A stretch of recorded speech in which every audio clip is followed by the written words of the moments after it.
Translation is available in to Spanish on the YouTube channel during the live transmission of this meeting. Thank you. So I would now like to call the Croton-Harmon Board of Education February 2022 business meeting to order. Please rise for the Pledge of Allegiance led by Ms. Ernow's 6th grade class. I pledge allegiance to the flag of the United States of America and to the republic for which it stands, one nation, under God, indivisible, with liberty and justice for all. Born and unborn.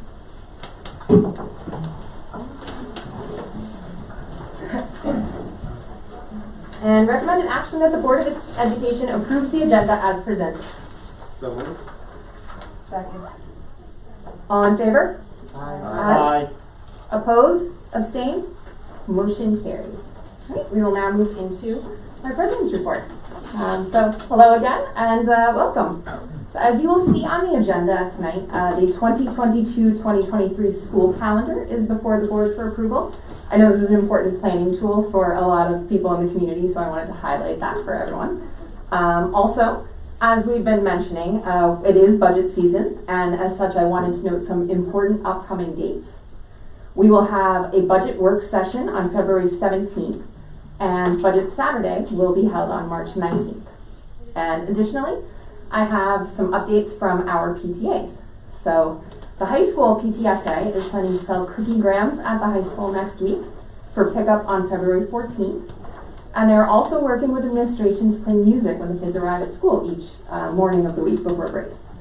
The PTSA also reopened its Spiritware store for a week, and they'll be distributing those purchases the week following break. The PVC PTA recently hosted a Cocoa and Walk as part of the Screen Free Saturdays initiative in January. And they also provided a hot cocoa bar to the staff this past week. And CET, the CET PTA's next Principals Coffee is tentatively scheduled for March 3rd, and their next general membership meeting will be held on March 16th. So lastly, as I finish up my President's Report, I'm going to turn it over to both our District Clerk, Tracy Borges, to discuss School Board Trustee candidate petitions, and then also to Vice President Iris Bugliosi, and I think Anna Take, who will speak briefly about board service. So for anyone interested in learning more about board service, we will hold an information session at our March 3rd business meeting, so be on the lookout for more information regarding that. And now I'll turn it over to Tracy. Thank you, Sarah. So I just wanted to probably know that this year's school board election and budget vote will be held on Tuesday, May 17th at the Croton-Harmon High School from 6 a.m. to 9 p.m. We have two board seats at large to serve 3-year terms from July 1st, 2022 to June 30th, 2025. Nominating petition packets are available in English and Spanish and can be downloaded from the BOE website or for pickup in the lobby at the district office. And they are due back to the district clerk by 5 p.m. on April 18th. For anyone who would like more information on becoming a school board member, members of the Croton-Harmon School Board will be holding a virtual or in-person informational before our next March 3rd business meeting. And Westchester Putnam School Boards Association will be holding a virtual workshop on April 4th, 2022 from 6:30 to 8 p.m. The petition packets, a link to the Westchester Putnam workshop, and other information regarding the school board election and the candidate packets are available on the BOE website. You can email the board at boe@chusty.org, and you can also contact me, and I'll be more than happy to help. Thank you. Thank you very much, Tracy. Iris? So at this meeting, also traditionally, the Board of Education, the trustees that are currently serving, who will be, whose seats will expire, normally will announce whether or not they intend to seek re-election or if they'll be stepping down.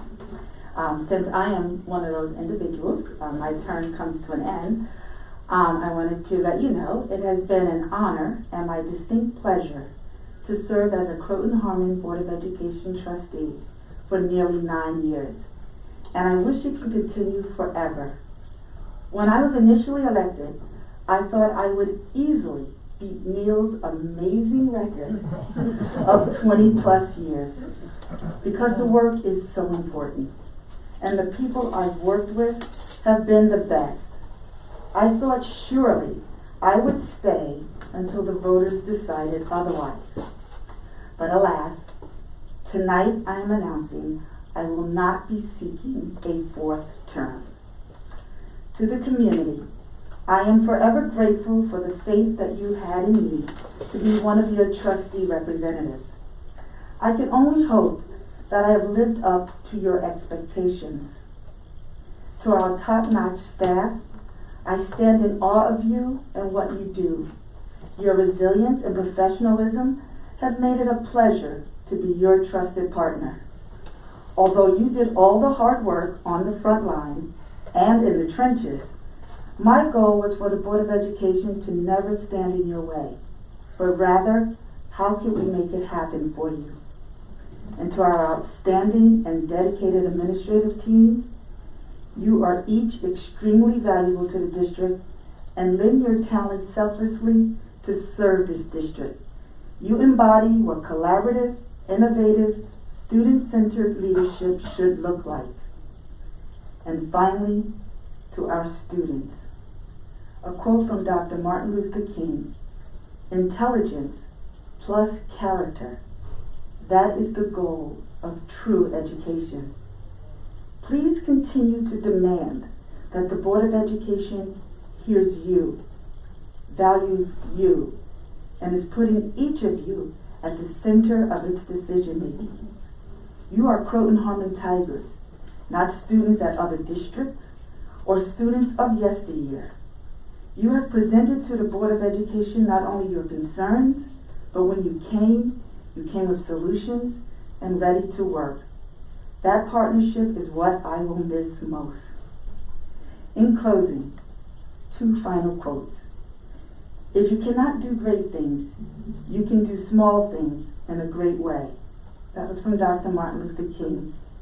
And a small body of determined spirits fired by an unquenchable faith in their mission can alter the course of history. With my greatest respect for you all. So that was the first part. And so I know the other board trustee that is currently on the ballot for terms coming to an end. Good evening. My name is Josh Diamond. I did not prepare a very detailed, eloquent speech as Iris did, but I'm going to speak from my heart. I will be seeking re-election this year in the election in May because I feel I still have work to do. The things that are important to me are providing the best possible education to every student in our district, supporting their social and emotional well-being, supporting the physical well-being of our students, teaching our students to be creative and sustainability, and doing that all while we continue to make sure that our students are meeting the profile of the graduate that we set forth in our strategic coherence plan. I think there's still a lot of work to do in this. We are in the process of thinking about renewing our strategic coherence plan, and I want to be a part of that, and I want to support the children of this district and the district as a whole in that endeavor. So I will be standing for re-election. Okay, so now you got to hear from me again. Now I have on my board development hat, and one of the things we wanted to express tonight when we're talking about the candidacy and if people are considering running for the Board of Education, we wanted to go through what is the role of a Board of Education trustee. One of our responsibilities is that we are the policy makers. We write the policies that provide the support and structure for the district. Fiscally, we have the responsibility to adopt a budget that will allow the district to function, and it supports the priorities of the district. Thirdly, we hire a superintendent, which we've done, to take on the responsibility of all day-to-day operations of the district, to enforce the policies that have been written by the board, and to ensure that the money in the budget is spent in accordance with the budget that the board and the community adopted. The superintendent then hires individuals to assist in the execution of their duties, inclusive of administrators, teachers, and staff. Trustees do not micromanage the district. We are not qualified or sworn to do so. We are the foundation upon which the learning will occur, but we are not in the weeds. Please also note, a board functions through a process where the board officers are the only ones that speak on behalf of the board and are limited to actions that have been taken by the board. Board officers also speak to the superintendent on behalf of the board, but the board officers are no different than other board members, so any information they receive is generally shared throughout the board.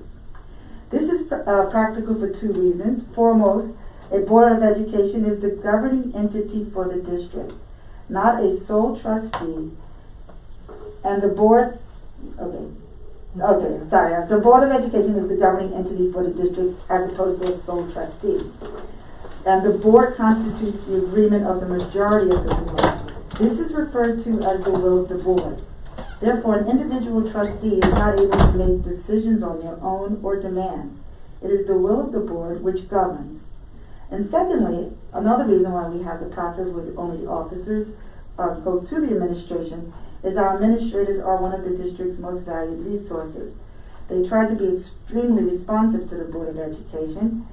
And time taken away to respond to individual Board of Education requests can quickly take them away from the work needed to keep Croton Harmon functioning at such a high level. And finally, a trustee should be willing and able to carry the message of the district to the community and willing to listen to the differing concerns the community may have. Ultimately, though, when making decisions, a trustee is entrusted to make the decisions you have been elected for. Surveying a big concept is always valuable, but the expectation is the community has elected you. You are its representative, so you should be ready to use your judgment.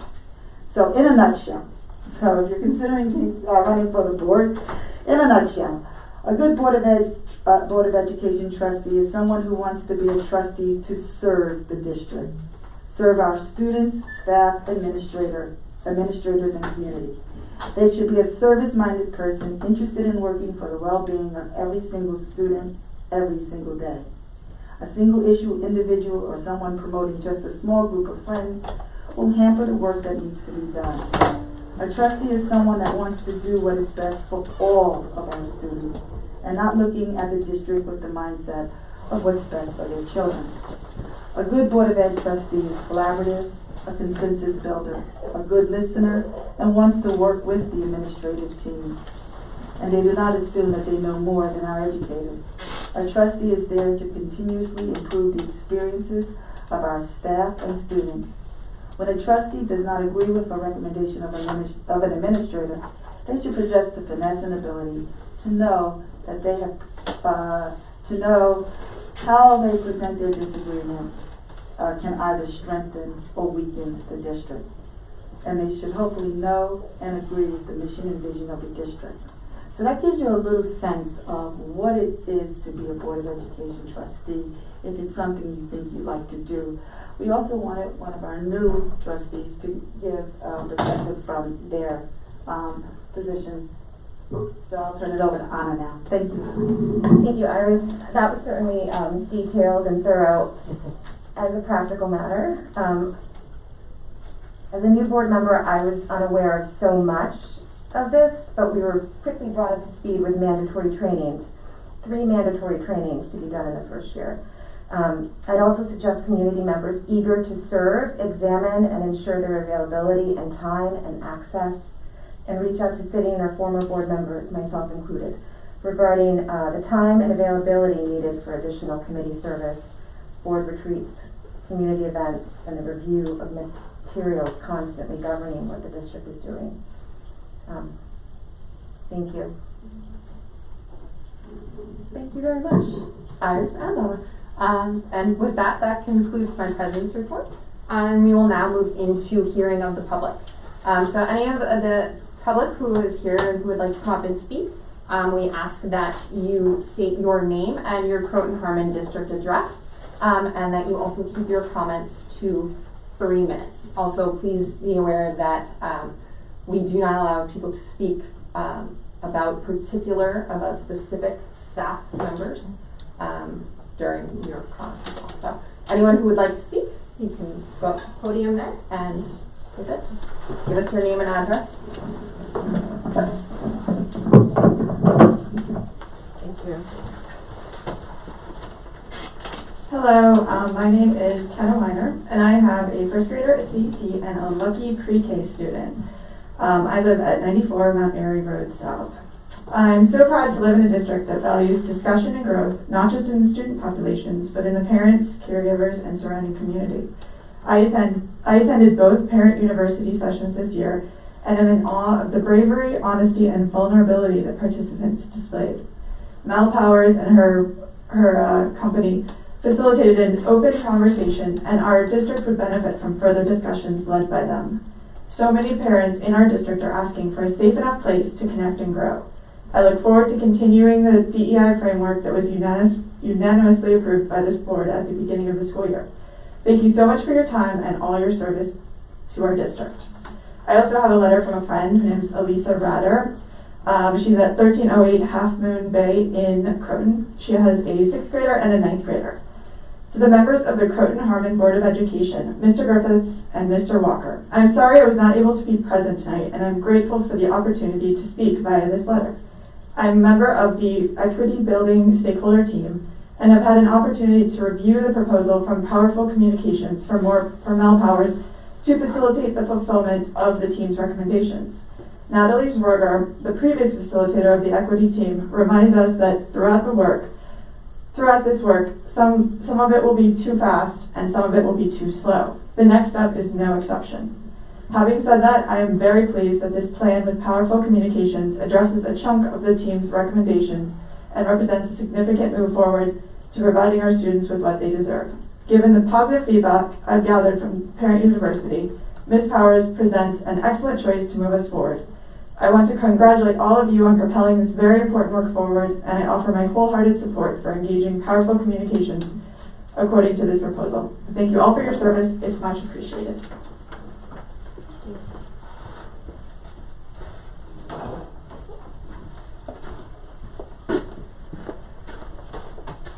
Good evening, everyone. My name is Theo Oshiro. I'm a parent of 2 young girls in 1st and 3rd grade. I'm at 41 Morningside Drive here in Croton.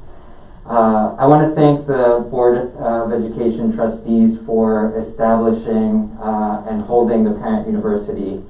I feel that the board's investment in facilitators to open up dialogue and open up conversations about race is just critical, and I applaud you all for doing that. These are conversations that we should all be having, not only here in Croton, but around our country, real conversations about race. I identify myself as a person of color. I was born in Peru. I'm Peruvian and Japanese. And all throughout my life, I've always thought about issues of race, and I've struggled with issues of race. But as a child and growing up, I never engaged in conversations about race, right? For me, even though the dynamics of race were so clearly there, and very close to me, it was as if no one around me was creating the space to talk about these issues. And at best, it felt like talking about race was just not prioritized, and at worst, I was told that we weren't supposed to talk about race. That it was actually the wrong thing to do. It felt like I was not being taught to speak a language, right? A language that was critical to my development. And as a parent now, I have made it a priority, a huge priority of mine, to have conversations about race. And I think if our children are going to have these conversations, then parents also need to be in the conversation alongside our children, just as we talk to them about any issue, any subject, anything that's going on in their lives that's actually real and there. So I thank the board for your leadership in establishing Parent University. I think it's deeply appreciated, and it will, I know forever stay with our kids' lives, in our kids' lives and in their minds and their hearts. I just want to say a couple words in Spanish for our viewers in Spanish. Me llamo Teo Shiro, yo vivo acá en Croton y solo quiero dar las gracias a la Junta por abrir la Universidad de los Padres para hablar de estos temas críticos, de que estamos hablando de diversidad, de equidad. Son conversaciones tan importantes que yo siento que yo no pude tener como niño, pero sé que nuestros niños deben de tener esas conversaciones de el color de nuestra piel, de raza y estos temas que son tan importantes para nuestros estudiantes. Así que doy las gracias a la Junta por abrir este espacio de la Universidad de los Padres. Muchas gracias.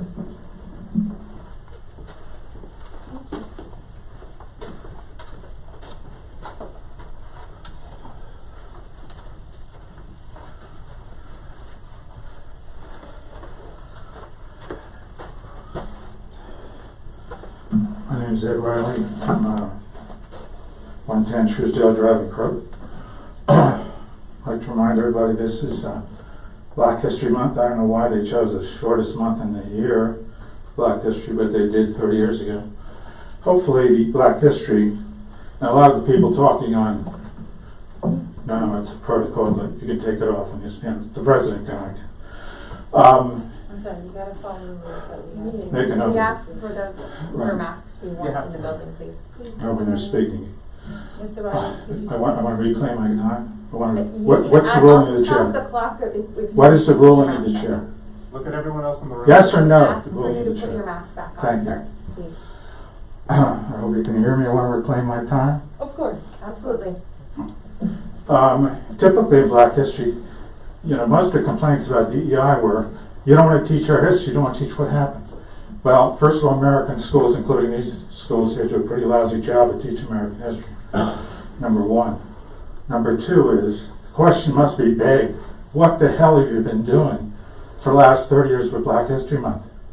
Because among the races, we're really talking about black and white. That's the issue here. So the question in Black History Month is also, how will it be treated in a public school, a state-run school, when the universities and the museums of this country refuse to put in certain prominent black people to discuss their background? Notice you'll never hear about Booker T. Washington now. You'll never hear about Clarence Thomas. And you never hear about Condoleezza Rice. So it's our Black history, the way we liberals want to teach it. Hopefully, Black history in this district will not be taught that way. And maybe students will be encouraged to pick their own Black history hero. Number two, the superintendent and board need to re-examine the entire process of DEI. Mr. Griffiths and the former superintendent mishandled this thing from the beginning. This was planned not as a result of the George Floyd summer and the CRT protests and the BLM protests in Croton. This was planned years ago, 2 or 3 years prior to 220, 215, 216, 217. And it was planned around mostly NYU Steinhardt. These are the names of the 3 consultants that Croton Autzen School District has used. All 3 of these, David Kirtland, who helped design the state program, by the way, his name is all over it. Natalie Zwerger, the incredible disappearing name. She's on one Griffiths chart, and then she disappears because of her controversial statements. And then there's street organizer, rabble rouser, Marissa Raganese. So, we demand additional consultants giving a full perspective on DEI and CRT at the same level that you brought in for this. And by the way, on your parent university, if you don't sign in a school, I'm a taxpayer. I don't have children going to this school. I have 4 children, 12 grandchildren. If you don't sign in as a member of one of the schools, you couldn't get into parent university. Nothing in this school district should be hidden from any taxpayer. If the taxpayers are paying for it, it should be recorded. Just like every one of those DEI meetings you had should have been recorded and were not. That DE process was fatally flawed. It was amateurish and it was basically copied from the state program. It is not a credit to an adult. Thank you. Thank you. Did anyone else want to speak for hearing of the public?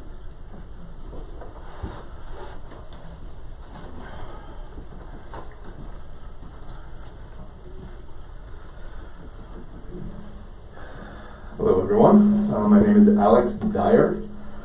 I was born and raised in Croton, 72 baby, 5 Memory Lane. Was raised in that house and actually inherited from my mother, and I'm raising my 10 and 13-year-old in it as well. A lot of history in that house. And I was just thinking about this. I am biracial at least. My father is a black man born in Jamaica. I'm also 1/16 Chinese. People don't normally even notice that about me. I'm not sure why that is. And growing up in Croton as a person of color, these conversations didn't happen. Okay? These conversations that this wonderful company that you are planning to hire, I certainly hope that you do, I've done my little research on them. They seem to be very experienced, diplomatic, even-handed, just skilled, right, at doing this very stuff. And, I mean, just to get right down to sort of the basis of some of this race stuff, right, in a country where my grandfather's grandfather, right, was legally 3/5 of a person, right? Really not that long ago, right? And something as simple as like my name. My last name is Dyer. Why is my last name Dyer? Because the slave owner who owned my great-great-great-great-grandfather, his name is Dyer, right? Something as simple as that, right? Simple and like immediate today as that. That colors our entire society, right? Just needs to be addressed, you know? And I think it's really overdue. I think you've made an excellent choice in the planning that you've made so far. And I hope you'll go forward with it. That's all I have to say. Thank you. Thank you.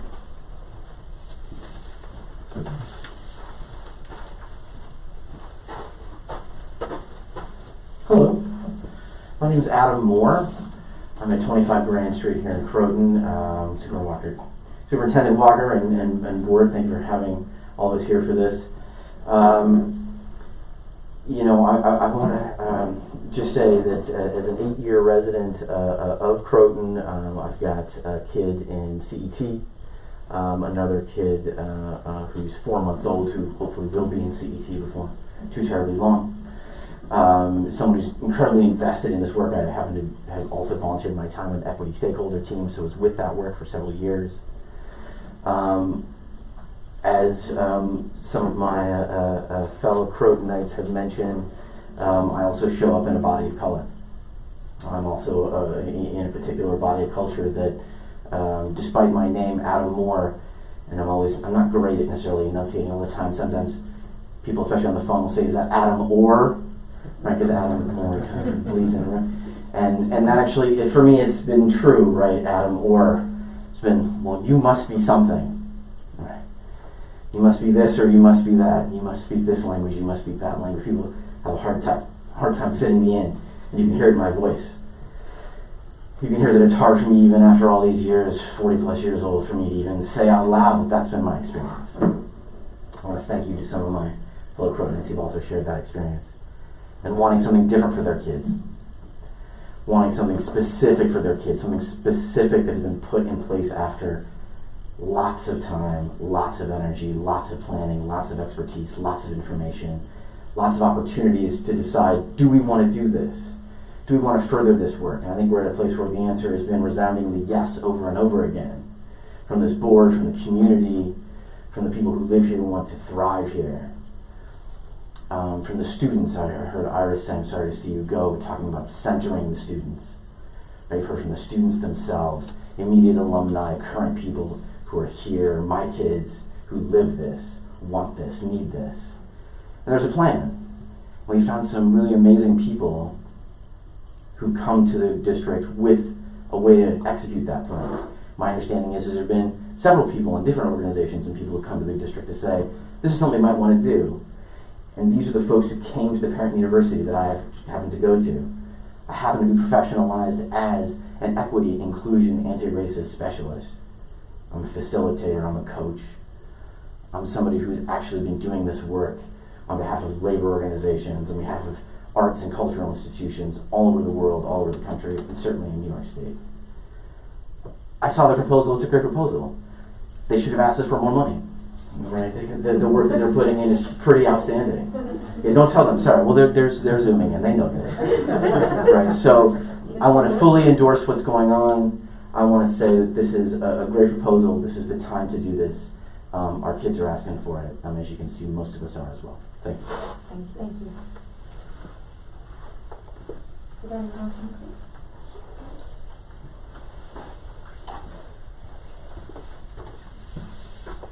My name is Beth McFadden and I live at 48 Pond Meadow Road, and I'm hoping this works, but I just want to play you a quick recording from my 7-year-old who's a second grader at CET. This is something, so I'm hoping she's there. Let's see if it works. It might not. Wi-Fi, it's not working. So I'm going to read what she said. So, but she said this extemporaneously the other day while we were watching videos, and she said, I think it's really amazing that the people around me have a different way of thinking, a different mind and different feelings and different ideas, instead of us all having the same mind, same ideas, same things. And now I want to get back to my videos. So I asked her to record it, and I was humbled by her understanding and celebration of difference at a really foundational level. That you could be sitting in the room with your family watching the same thing, or in a classroom hearing the same lesson plan and experiencing it entirely differently because of your thoughts and feelings. And it led me to think a little bit about when we talk about diversity and equity and inclusion in this district, what are we asking? What do we want for our children? And what we want is 3 simple things. We want to foster curiosity, critical thinking, and compassion. We want our children to learn how to ask questions. We want them to learn how to assess the answers, and we want them to be empathetic and respectful to people who are different from them. And that this is a skill. It's not, it's a skill like learning how to read and write. It's a skill like learning arithmetic. And fortunately for us, there are people out there who can teach us this skill. And people like Powerful Communications. And I also participated in the Parent University sessions because my children are biracial, and I don't know how to talk about race. And yet I see them living as children of color in this world and asking me, how do I fit into it? And not knowing. And I was very, very grateful to the moderators, Mel and Melissa, because they brought that same empathy and openness and celebration of difference to the conversation, because they allowed for disparate voices. They allowed for my impatience for these conversations to have started decades ago, and other people's impatience around, or fear, like maybe we're going to prioritize certain constituents in this community over others, or maybe I'm angry about this and I don't want to feel uncomfortable because I'm white and I don't feel like I've done anything wrong. So I would wholeheartedly recommend the engagement with Powerful Communications. And I want to particularly thank our administrators, John Griffiths, for leading this initiative and for his expertise, and for Dr. O'Connell's efforts, and for your continued support of it, Superintendent Walker, and your understanding that this community deeply, deeply values this. And that's why we've put these policies in place over the past 3 years. Thank you very much.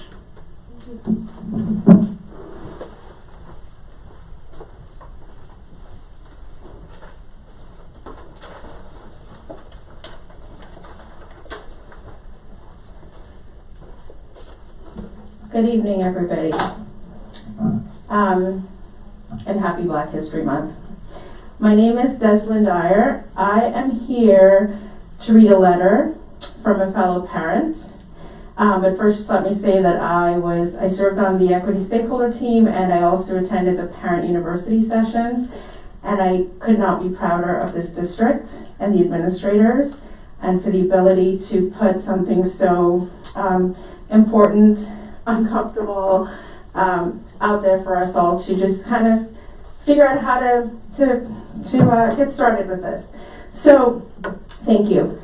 This letter is from Dana Dado Clark. She's at 44 Van Wyck Street, and she's a second grader, third grader in the district, and an 8th grader out of district. To the members of the Croton-Harmon Board of Education, Mr. Walker and Mr. Griffiths, thank you for the opportunity to address the forum via this letter. I am a member of the equity stakeholder team, a parent of 3 tigers, and a proud tiger myself, graduate of Croton-Harmon High School. I attended the Parent University Forum and was very uplifted by the approach that Mel Powers and her team from Powerful Communications employed to facilitate the gathering. They were open to all voices, aided participants in reaching one another, and fostered a safe and balanced environment. I have reviewed the full proposal for them to serve as the facilitators in our district, and I'm in full support. Having been a student of color in this district, these conversations were not available when I was growing up here. A safe space was not provided to support this dialogue. It was at times painful to endure the lack of dialogue and education that comes with the lack of diversity, equity, and inclusion. I look forward to an evolution and experience for my children as they grow and thrive in our great Croton-Harmon community. And then there is now an urgent need to conduct this work. Elevating awareness and fostering support of these conversations is paramount to our growth as a district and overall success of our students. I greatly appreciate the efforts by the district and the board to support this work and remedy the missteps of the past. Thank you for having the foresight and determination to move our wonderful community forward and prepare students for a bright future. I offer my full support for engaging powerful communications according to the proposal. And I thank you all for your service to our community. Thank you. Do you have anyone else with you?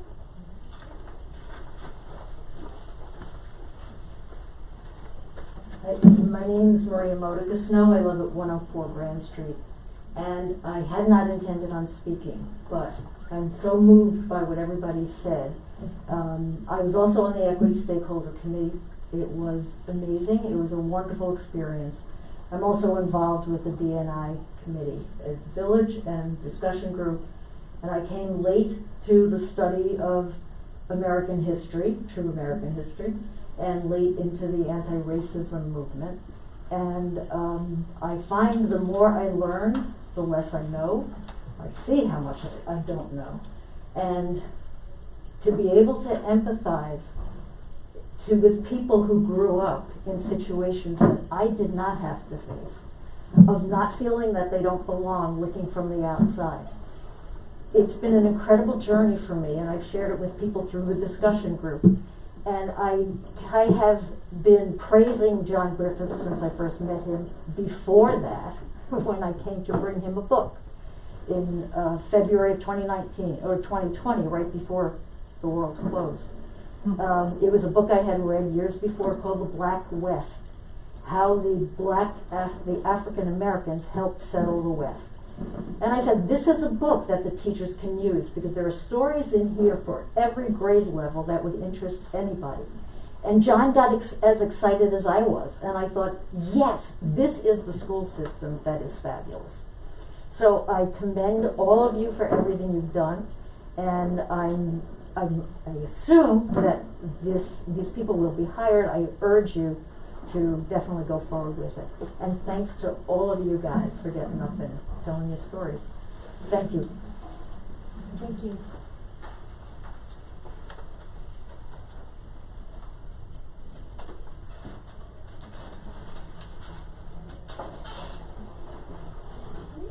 Do you have anyone else for hearing of public? All right, so with that, we will move on to our superintendent's report, and I will turn it over to Mr. Walker. Thank you, Sarah. Good evening, everybody. Thank you for all of our attendees, both in person and virtually. And so I thought I would make a change from my prior practice of last month's meeting of just giving an oral report to putting together some slides so that it would be viewable and replicable on our website following the meeting for folks who are unable to view it this evening. Is it on the left side? Now you're complicating things. That's better. Okay. So I'd like to start by welcoming our new Director of People Personnel Services for the district, Mrs. Rachel DePaul. We're thrilled to have identified Rachel through a thorough and rigorous process of interviewing a number of highly qualified candidates. Rachel's first day in the district was last Friday, the 21st, and we look forward to her strong and focused leadership within our People Personnel Services Department going forward. So welcome to the Tigers, Rachel.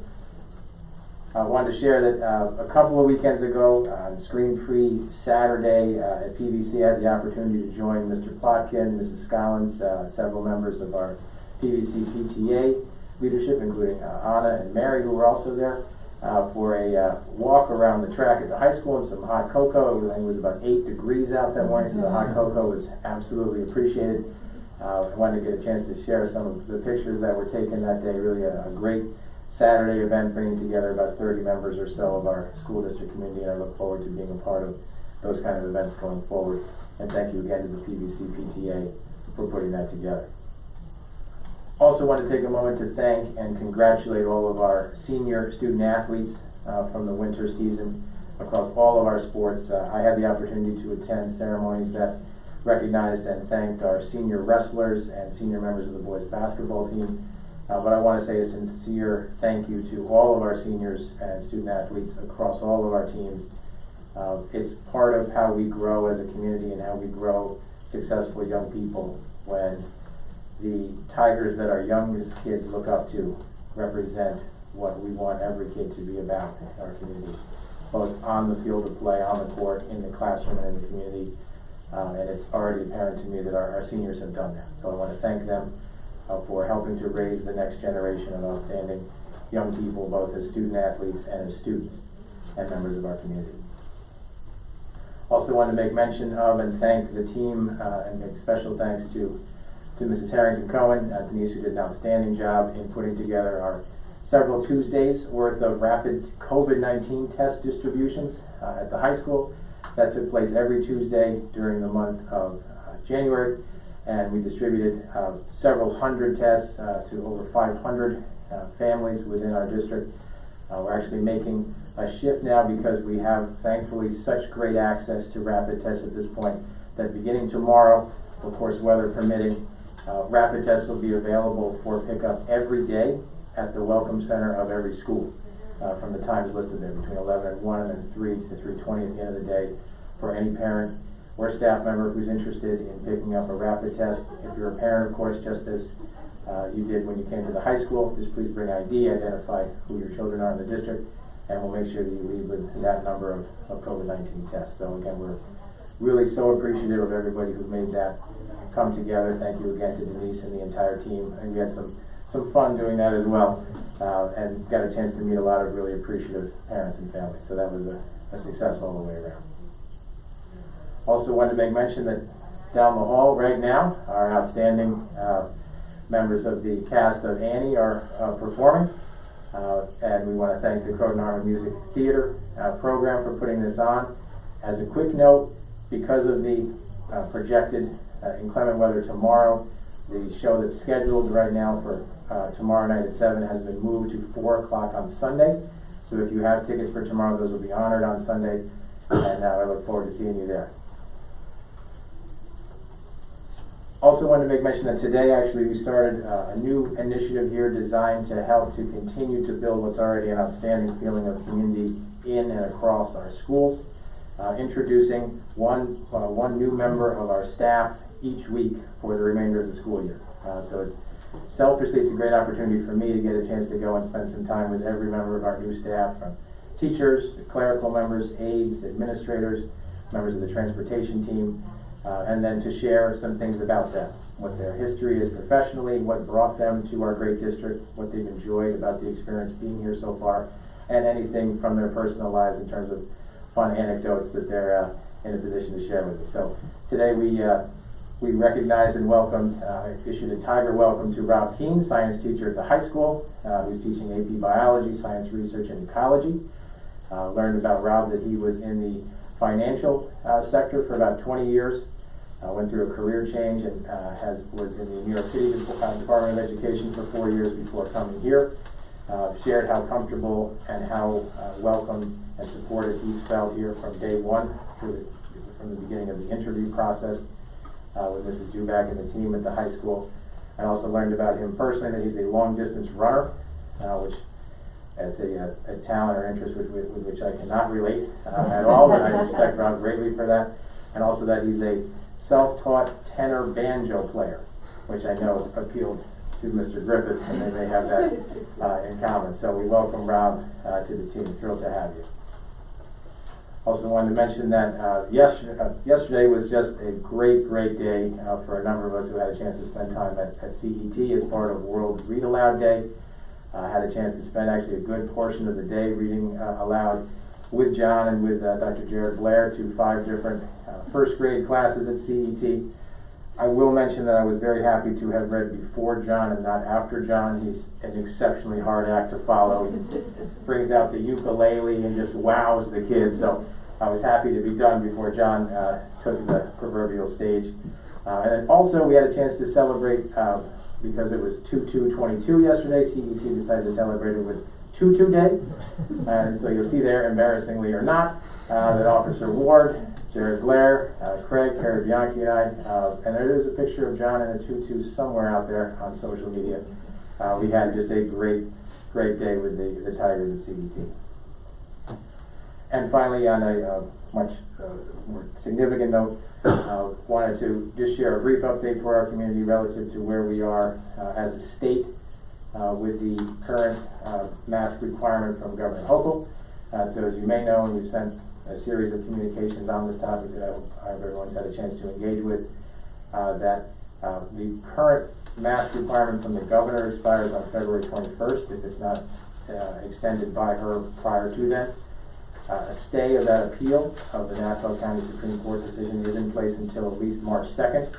And so masks remain required in our schools for all students, staff, and visitors until at least February 21st or March 2nd if the requirement's extended by Governor Hochul. So part of my communication to the community earlier this week was to encourage folks to reach out to me to share your thoughts about what our decision-making process might look like and what you'd like to see for your children as part of our community schools going forward. I've learned quickly that when you ask folks to reach out to you here, they will. And so I really appreciate getting a chance to engage with so many of you. I continue to encourage you to do that. And we'll share more information as we hear it, both on the legal front, any information we get from the governor's office.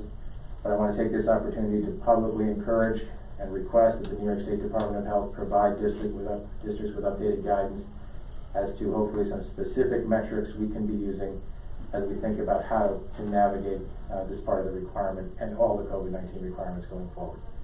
So to the extent that they're listening with the State Department of Health at this moment, please, we need that kind of guidance. We need your leadership at this point. So I thank you for the opportunity. Questions from the board? Thank you.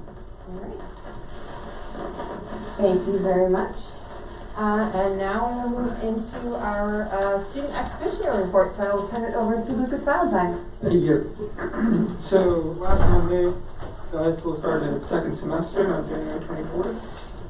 On last Friday, January 28th, the high school held its last week of COVID pool testing. But as Mr. Walker said, there will be daily COVID tests available in the Rotunda hallway.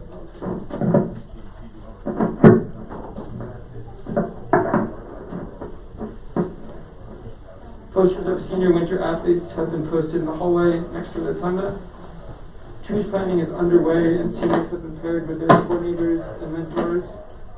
On Saturday, February 5th, the girls and boys basketball will be hosting Hendrick Hudson. And on Wednesday, February 9th, an incoming ninth grade orientation will take place. Thank you. All right. Thank you very much, Lucas. And now we will move into new business. Recommended action that the Board of Education approves the 2022-2023 school calendar as presented.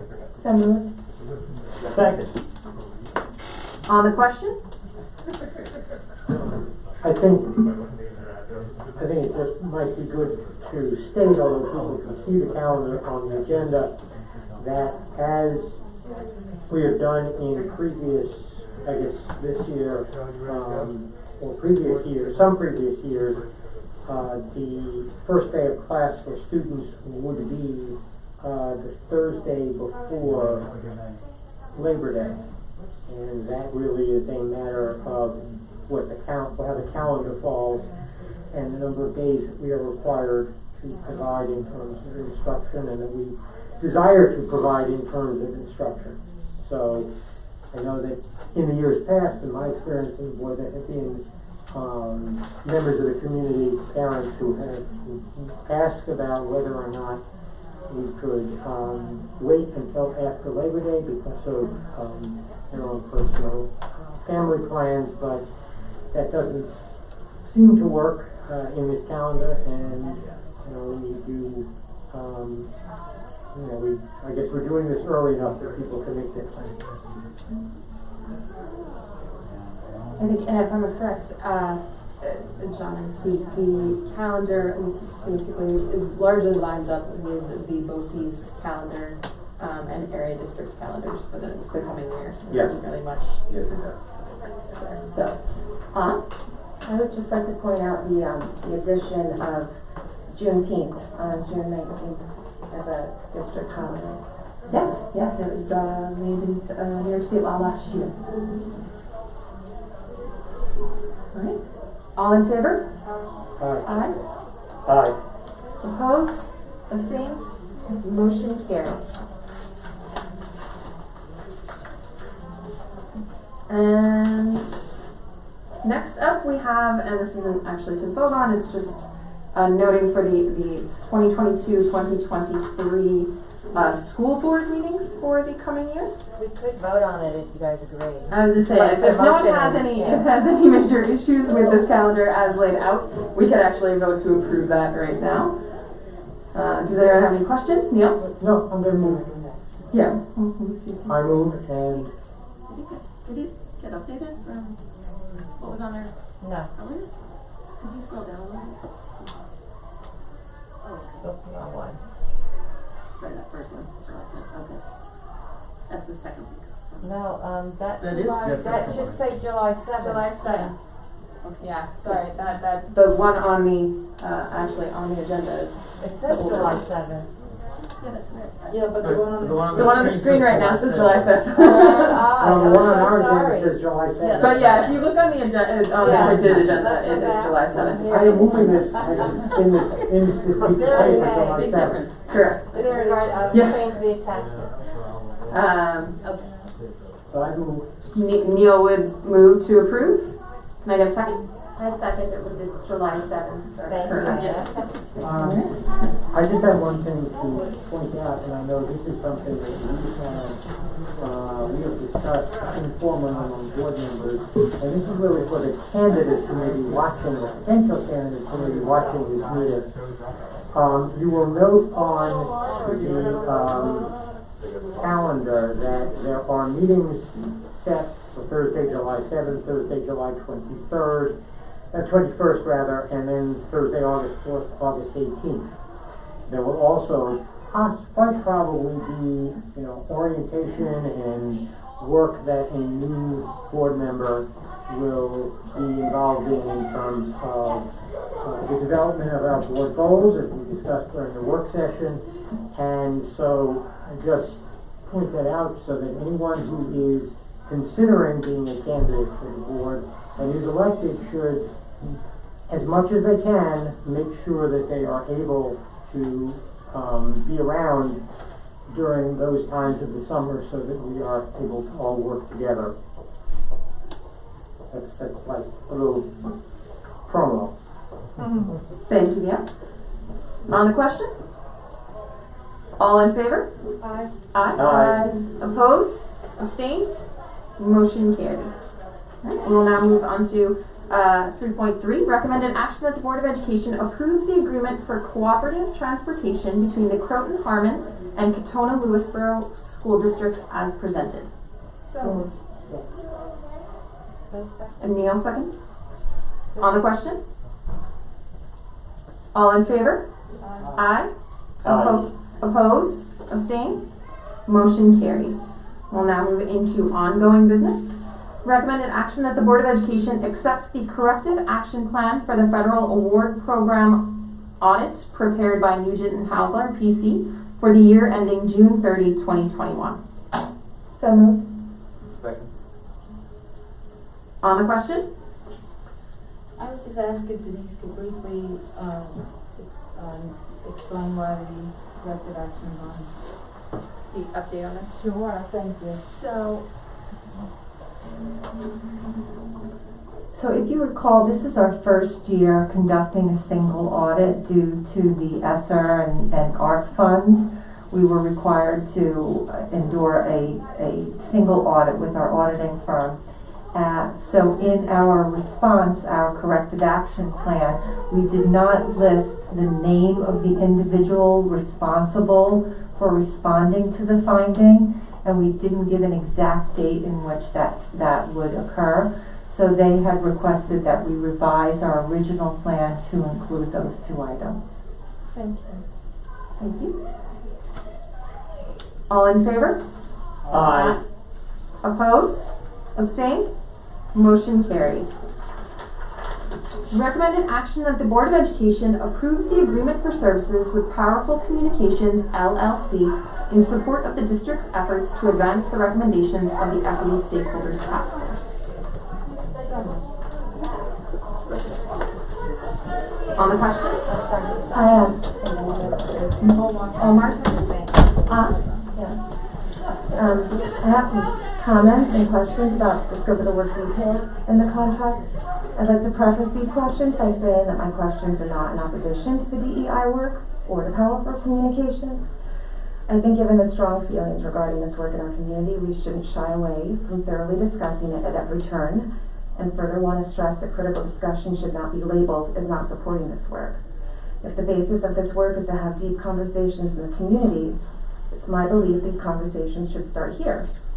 So to my fellow board members and our community, I'd like to offer you my perspective as a first-generation Colombian Latina American, someone comfortable and very vocal in my identity. I participated during the first evening of the Parent University. Participants were sent to randomly selected Zoom rooms. I was sent to a room where the other two participants had their cameras turned off and were muted. While the level of vulnerability brought into an experience like that may differ from person to person, I would encourage measures to be taken to avoid other members of our community experiencing the same. In addition, I would ask that a detailed agenda and description of the activities participants will be engaged in be distributed to all participants prior to their engagement in session. In a later portion of the same training, we were meant to be sent to affinity groups based on our racial or cultural identity. And what I am sure was an oversight, while still unaware I was being sent to an affinity group, I was sent to a group where I was the only Latina.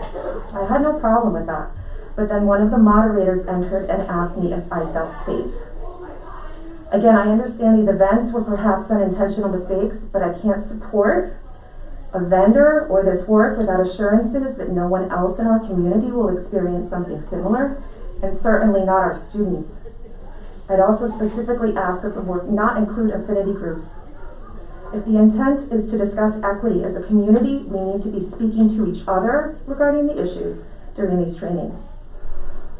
For those reasons, I also strongly urge the contract not include presentations to our students, as professional development of our teachers, staff, and administrators will inform those teaching opportunities.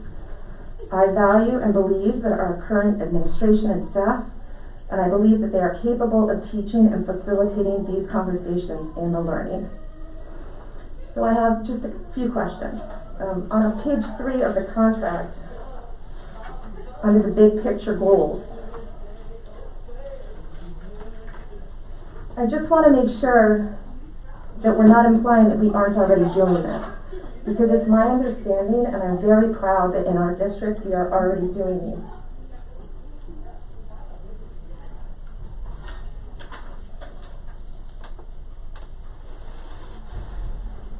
And then finally, I have a question about how this contract is being paid for. I don't know if Denise or somebody could offer some insight into this. The contract comes at a cost of $37,800 for work starting in February and ending in June. Is this to be paid for through federal funds specifically applied for by the district for these purposes, or something else? Denise could provide further detail, but it's my understanding that they will be paid for through a federal grant. I think it's the American Rescue Plan. Correct. Is that right? Correct. That's all, thank you.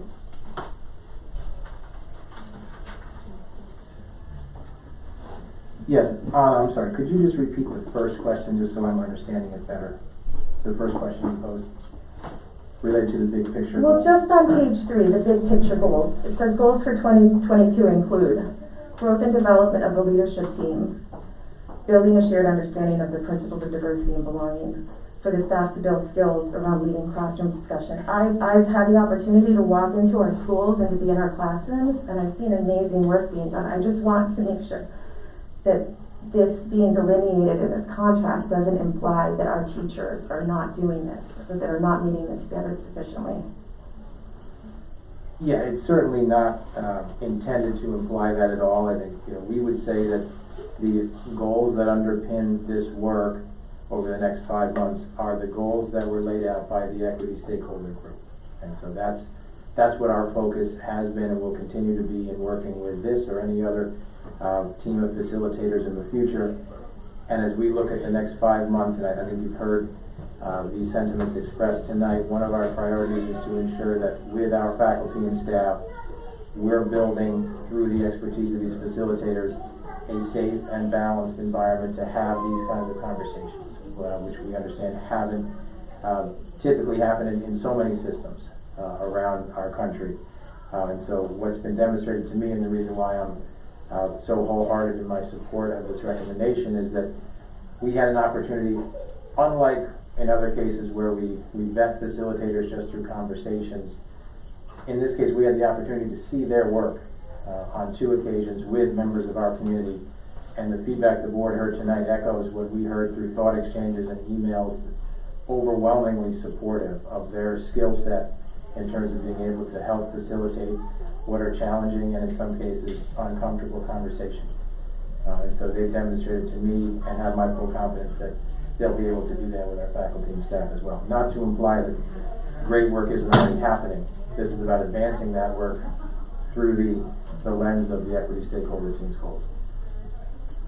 Thank you.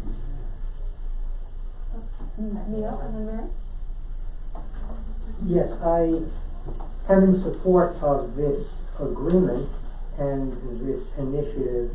The one question I will ask is that, I realize that this is going to be spearheaded under the management, if you will, of Mr. Griffiths, and this is not something which necessarily will have reports or feedback to the board. I certainly hope that we will be kept apprised of the work as it is going on. My one question that comes to me is student leaders, which is the 5th group. And I know there was something that was mentioned previously about having meetings with students generally, but I understand that this is to be focused on student leaders.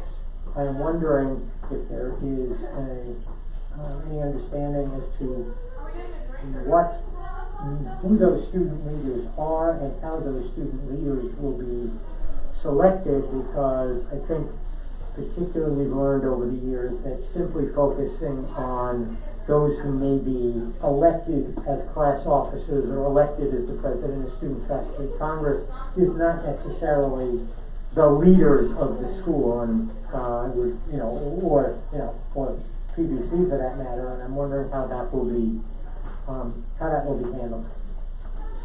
Sure, thank you, Neil. So the way we're viewing it is for this kind of first experience, it's students who have demonstrated an interest in engaging in this work further. And so there are members of the Student Faculty Congress. I was part of listened to a discussion earlier this month where there was interest expressed among those student leaders in advancing their own knowledge of this work, and so we would envision these facilitators doing that work to facilitate discussions with our student leaders along with their faculty advisors and representatives, along with members of the STAR Club. And I know that Mrs. Dubak's giving some thought to how, if we're able to identify additional student leaders to participate, how we would go about doing that.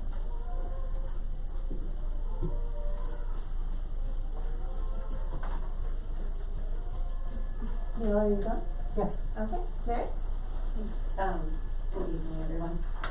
I guess I also just had a couple comments. Mary, could you turn your mic up? It is on. Is it on? Yeah. Okay. I have a couple comments, just like Anna. For me, the why of this work is clear, as stated at the September 28th board meeting. What we want for all students is for students to be at their best and achieve in school. They need to feel they are part of this community, where they belong, where they feel liked and respected, where they are connected to others, and for all this builds their self-esteem needed for academic success. In hearing from our community tonight, it also sounds like we should revise that to include another why, which is to have and facilitate conversations about race, about racial issues in the country, and about persistent racial inequalities. I'm in full support of those conversations. I've attended this equity stakeholder team meetings. I went to the parent universities. I've been uncomfortable, and I've learned, and I've grown. Speaking about race and having conversations about race is not, I don't think is the issue at all, but I think how we talk about race is something that's not settled. And there are different perspectives out there on that, on the best way to do that, not only for adults, but for children. And I think our district needs to make room to ensure that that's happening. So in addition to How to Be an Anti-Racist by Ibram X. Kendi or White Fragility by Robin DiAngelo, we should also be including in the conversation other Black speakers, authors, like Thomas Sowell, like Glenn Lowery, like John McWhorter, like Jason Riley, like Bob Woodson. All authors and speakers that I have also listened to and engaged in trying to understand how to best move this and support this work in the community. So with that, in trying to understand what perspectives, hopefully all perspectives can come to the table, and as a district we can grow and learn and pick take the best from all the great minds, not only out there but also in our community. And so with that, I'm trying to understand, as a Board of Education trustee, right, my role is to take the recommendations from the superintendent. This is my handy dandy chart. You guys should put this on the website too, because this really, I think, would help the community understand what our roles are. So on the left side is the board's role, and the right side is the superintendent's role. And the whole administration, I guess we all refer to it as administration, and in the middle there's the shared goals that are shared between the two entities. And the board is responsible for the why, for the what, right, which in this case we talked about the why, we talked about the what being the recommendations, and now the superintendent acts on that, acts on those why and the what. And so they're responsible for the how, and I see this as the how, right, one of the steps towards the how. So in doing so, in recommending a consultant for the how, as a Board of Education trustee, I need to look at that recommendation and ensure that it's aligned with all the things that fall under the Board of Education. So I need to make sure that that recommendation is aligned with the why, that it's aligned with the what, that it's aligned with the how much, that it's aligned with the district's overall mission, vision, values, goals, fiscal health, and policies.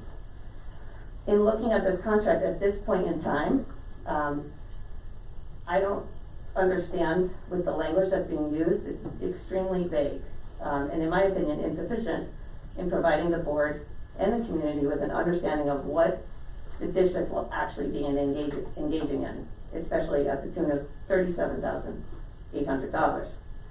So if you look at the contract, it's a lot of big terms, which I really seek to understand more, and I'd like to engage in further discussion on what they mean so that we all are of understanding and we can move forward together. Words like the district seeks to engage in comprehensive diversity, equity, and belonging work. What specifically is that work, right? There are different perspectives about what that work is and how to move forward with that work. So what is our district doing? Aligning district goals with best practices. What are the best practices that are going to be brought in from this organization? They're not just facilitators. They're not being hired to be facilitators. They did that really well, actually. I thought they were very respectful. A lot of what the community said tonight about allowing for different perspectives and really celebrating the bravery of everyone that spoke. But that's not what they're just being brought in. Again, especially at $37,000. They're being brought in for these other specific things, which are very vague. Develop common language and shared understanding of this foundational work. What's the common language that's being referred to? What's the shared understanding? Finally, under the big picture goals, building a shared understanding of the principles of diversity and belonging. What does that mean? Right? How as a Board of Education, do we have the information that we need to know whether that's aligned with what's been stated under our shared roles? So, I guess in closing with that, I think the contract needs to be written to be specific. It needs to have more clarity, specificity, and also evidence that this recommendation will yield to the why, and will achieve the measures and the student outcomes that we're looking for. In addition to that lack of clarity that I'm hoping administration can revise, it looks like, and you can correct me if I'm wrong, but this is 31.5 hours of delivered training, which comes out to about $1,200 per hour for each hour of training. Now I know in delivering a training there's a lot of work that goes on behind the scenes to plan, prepare for, and follow up on that. That's an enormous amount of money, and this, again, for a Board of Education, we really need to know what that's going to be, what's going to be delivered in that training before we commit to something of that cost.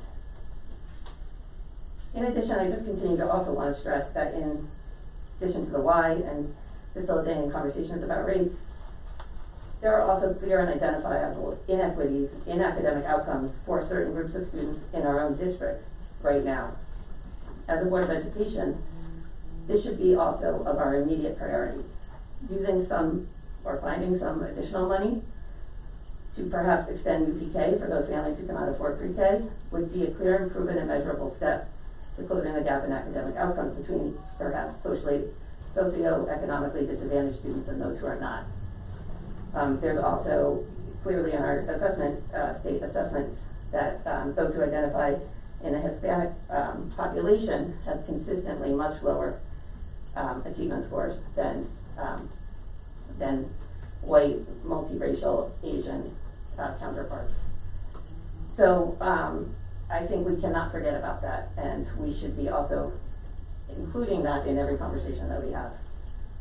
So I personally don't think this is ready to be voted on tonight. I hope that my board will also consider that, and I'm only one of 7, so I totally get that. But I would like the clarity, specificity, and evidence around these, what this contract is before I make that decision. Thank you. Obviously, Mary, you raised a number of different points and questions there. I guess to address one of the questions you raised about a common language or shared language, one of the terms that stands out to me from the equity stakeholder team's recommendations after the board approval was the term equity lens, and employment of an equity lens and viewing the work in schools through that equity lens. So to me, I think there's an interesting opportunity for our team to engage with these facilitators around the concept of can we co-create a definition, a shared understanding of what that means across our system. To me, that's incredibly valuable work, and I would encourage the board not to look at this as the next 5 months is not the panacea. It's not the beginning and the end of this work. It's building a foundation of having the kind of conversations that allow us to grow through discomfort, through discovery, through our own learning as a system, that then allow us to look at what are our next steps. And as we get toward the spring and we evaluate and look at the effectiveness of what's occurred here throughout the system, then we come back together as a team and say, what are our next set of goals?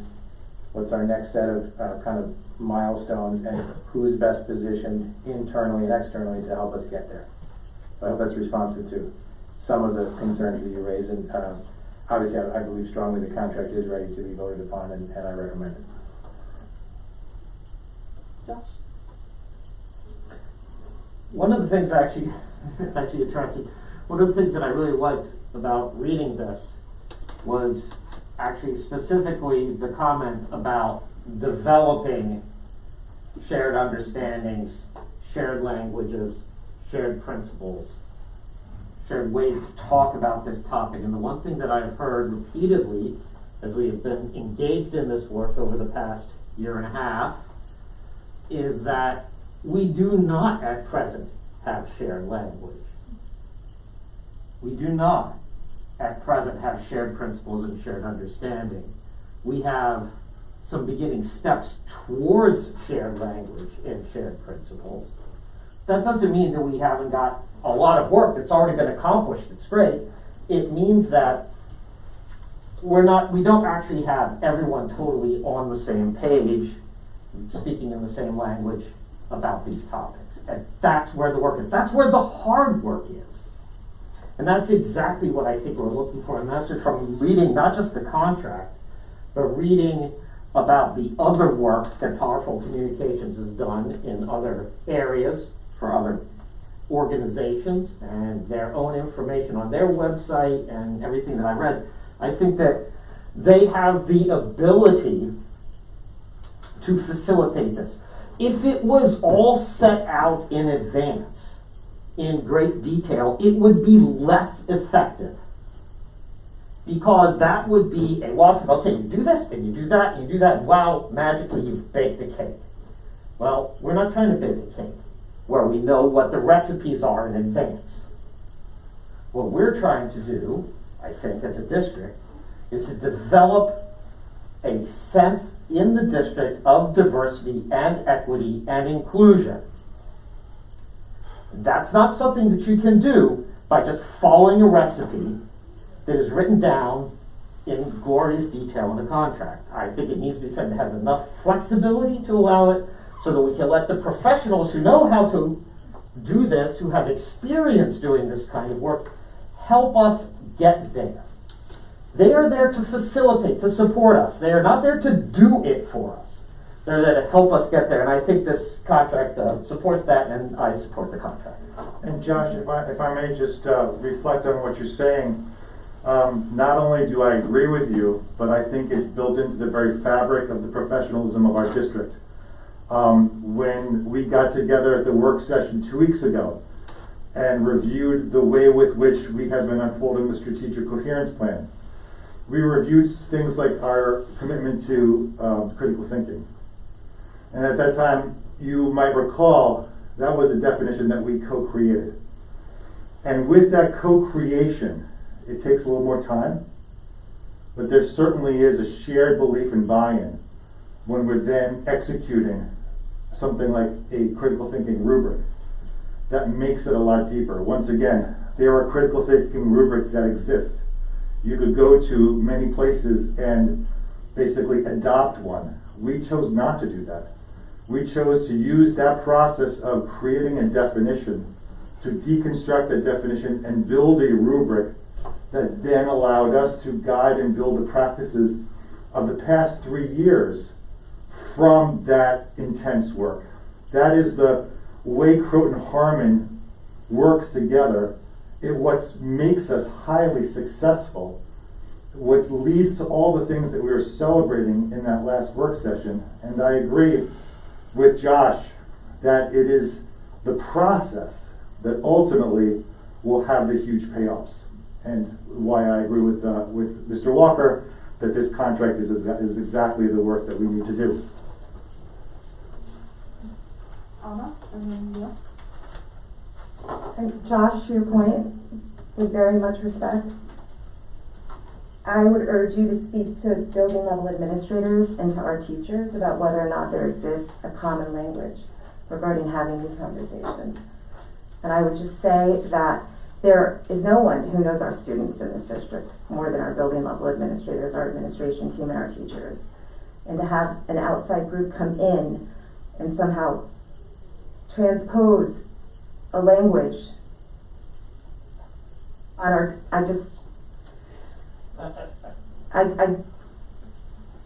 don't think it needs to be created from the start. And I don't think that you can say that we need them to create a common language because it already exists in our district. If I can, just before Yeah. I think important in this contract and in the discussions that administration has just said is that it is not that the facilitators would be coming in to create that language. It is a co-create. It is working with, as you so rightly put, the people who do know our students at the best, and to be able to develop that language. And so what Powerful Communications is coming in to do is to help facilitate that process with the people who do know this district and know our community. So that was my only point. And then, Also my understanding. After having listened carefully to what Mary said, and obviously also Anna and John and Steve and Josh, and I thought Josh and John explained very carefully and appropriately what this process is, and it is a process. And I agree, and as I recall when we discussed the recommendations of the Equity Stakeholder Task Force last September, one of the things that was said by John and by me and perhaps by others, and I think we all agreed to, is that we as a district are not telling anyone, or we don't want to give anyone what to think. We want them to know, students and everybody else, to learn how to put that together, how to consider matching everything back up to what we talk about in the profile of the graduate.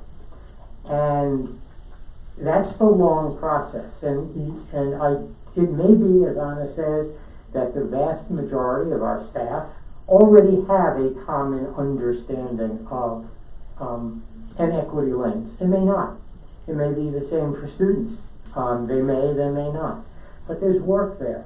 And I do think from what Mary said, that there is the opportunity, and the opportunity should be taken, to look during this process of gaining an understanding, to consider critically, and I don't mean critically negatively, critically the writings and of people like Thomas Sowell and John McWhorter, etc., because there is a perspective. Different people have different perspectives of their experience, and by considering all of those perspectives, we as a collective, and then each of us as individuals, will gain our understanding. I think is the work that is to be facilitated. And it appears, and I did not attend the Parent University, I will admit that I am no longer a parent of a student in the schools, so I did not attend. Doesn't mean I might not try to in the future, if I'm allowed. And I do think there should be an opportunity for non-parents to at least know what's going on. As Mr. Riley said during his statement during hearing of the public, but I think this work should be done, and from what I understand and what has been related to us by members of the public who have spoken to us tonight, and by our administration, that this is the entity or the facilitator who can facilitate effectively with those understandings. Thank you. Thank you. I am in complete support of the contract as drafted. I found it to be, it stated the goal right at the onset of what the facilitators were coming in for. I think they are facilitators, as you have mentioned, John, as well as you, Josh. We've used facilitators in this district on countless other projects and instances, and I've never seen such a discussion to beat down and destroy facilitators. It troubles me. I would only say to anyone that believes that I have nothing but the respect for our staff. It's not about our staff. It's about our students. And if this district did not have the same issue that every other district has, which is students of color walking through the hallways and not necessarily feeling that they are 100% valued and equal to their fellow students. If you were to tell me that in this school district we do not have students of color being called names that are not acceptable. I had a student once tell me that he was told his parents should have been gassed. That happened in this district. We can't say that our staff has the language for this. They need help as well to build a community and environment where each and every student can walk through this hallway with the camaraderie of their fellow classmates in pride. And I don't see how starting this work, I don't see why it becomes such a divisive process. Our role as the board, you've made a recommendation to us that this group will help you achieve the goals that we set out when we had the equity committee recommendations before us.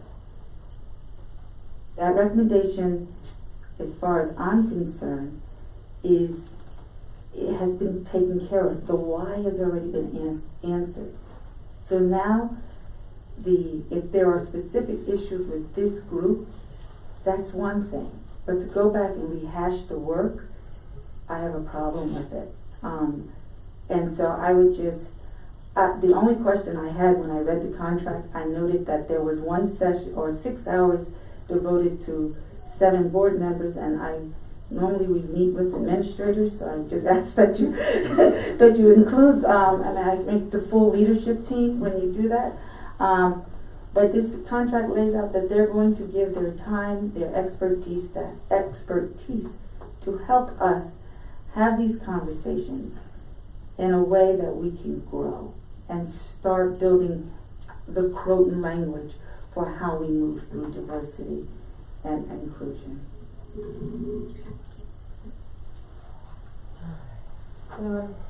Does anyone else have any other comments, questions?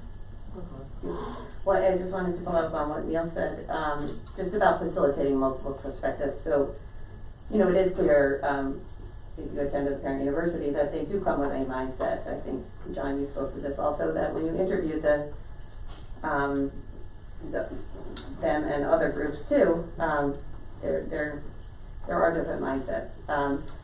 And so they're not just facilitating, that's not what the contract says, and they are coming with best practices, they're coming with language, they're coming with understanding, right? That is why we're paying them. We could get any kind of facilitator, but we're paying them for that. And so I just following up on what Neil said, are they going to be facilitating multiple perspectives on what we all want, which is discussions about race? We want our kids to feel good about themselves.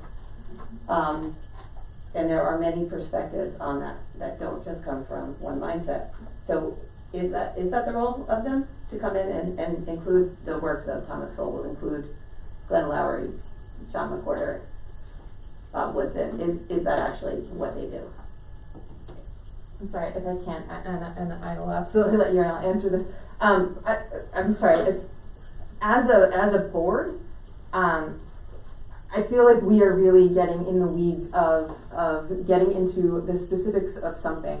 We have gone over the line, we've gone over the equity stakeholder committee recommendations that we all agreed to and we all are supportive of. And we are taking a recommendation from our administration as to the facilitators that they think are best placed to help them achieve this work specific to Croton. And they are facilitators. They are obviously coming with their expertise, but they are facilitating training sessions. That is what this contract lays out.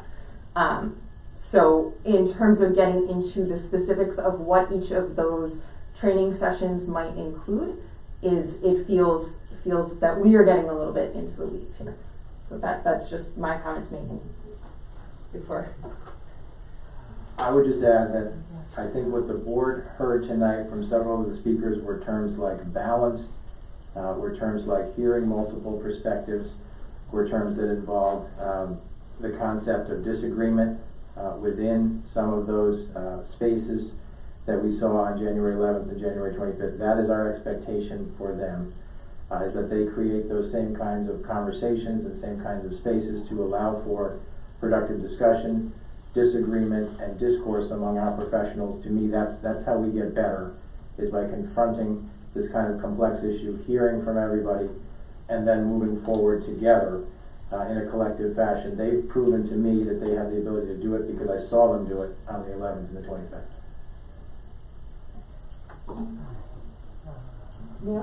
Yeah, I just wanted to add that I have the impression from what members of the public and members of the board and administrators have described is that one of the things that's very important in facilitation is establishing a feeling of safety so that those people who are participating in the meeting or program or session feel free to express their different perspectives and to discuss between and among themselves their different perspectives.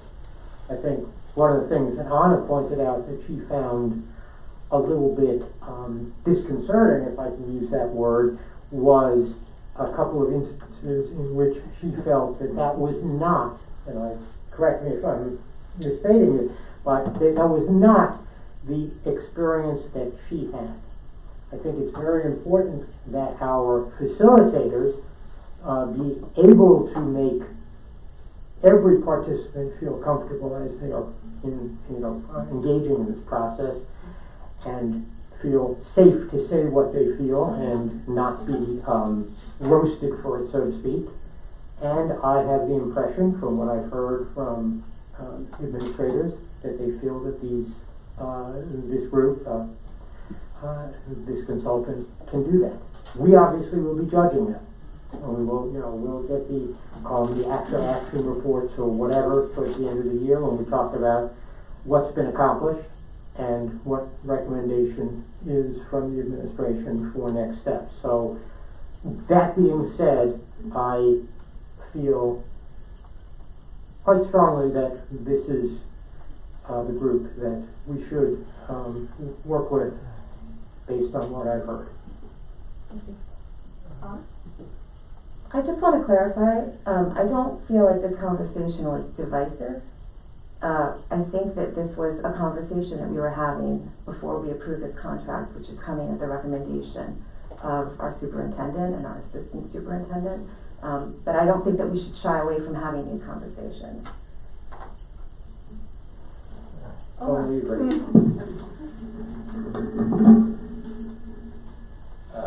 I want to say first that I think this is really important work. I'm supportive of it. I think it's a step in the right direction for having these difficult conversations. My comment is more not on the substance, it's on the form, on the contract itself. The last clause, cancellation clause, I think exposes the district to undue risk. I don't know if it's too late to adjust that at this point, but maybe in the future I'd invite the administration to look at clauses like this and respect possible.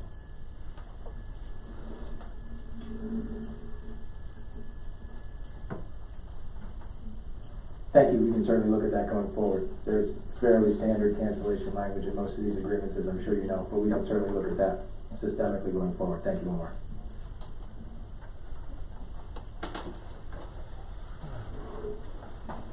Do you have any other questions? All in favor?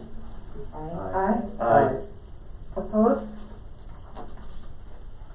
I don't think it's raised. Abstain? Motion carries. Thank you very much. Now we will move on to donations.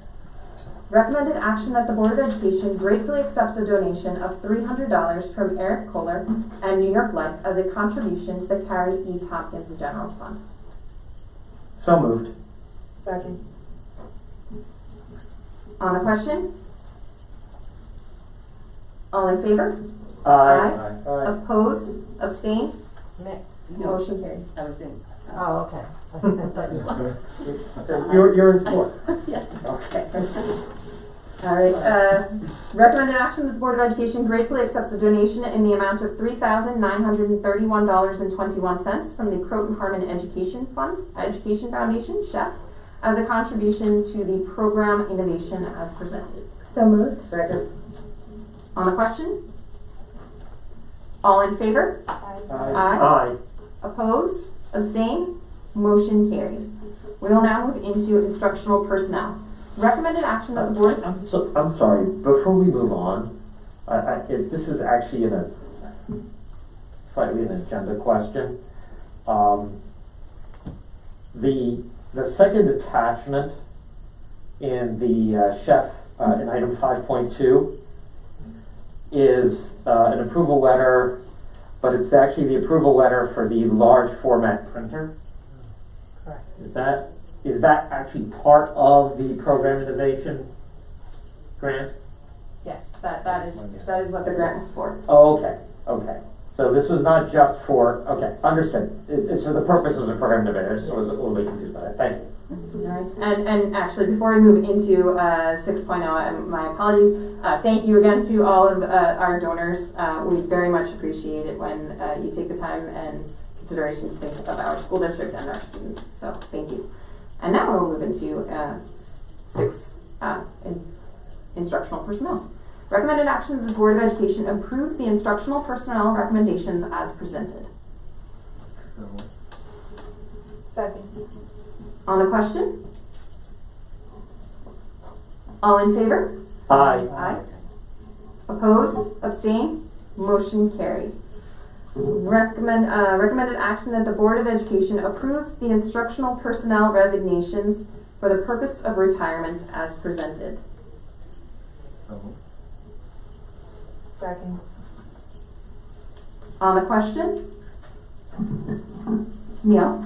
Yes, I happened to go to the boys basketball game yesterday, and I spoke to one of the retirees, Mr. Hakapinti, and I asked him not to go, but he said, "Forget it, I'm going anyway." All of the three individuals who are retiring are long-term members of our community. And I'm very sad, although I can understand why each of them has chosen to retire. All in favor? Aye. Aye. Aye. Opposed? Abstain?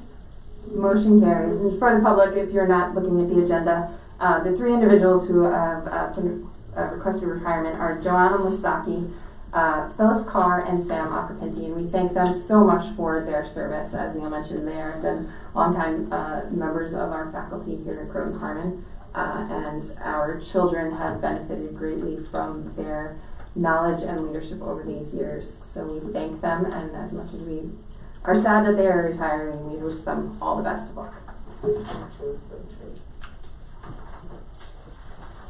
And now we will move into consent agenda. Recommended action that the board approves the consent agenda as presented. So moved. Second. On the question? Omar? I have a question about the revenue status report.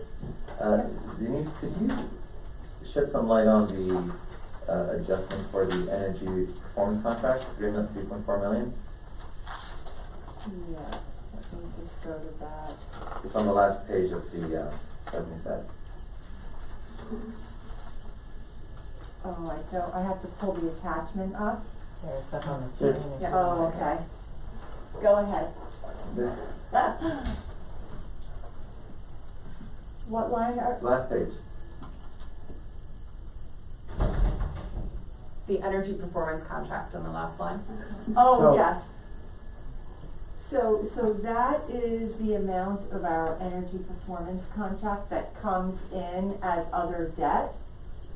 But again, that is a budget neutral contract with no impact on our operating budget. But it is going to be used to fund the work that we discussed, I think, in the, I want to say November. Yes, Order. yes, the work that is already begun. Okay. Thank you. Any other questions?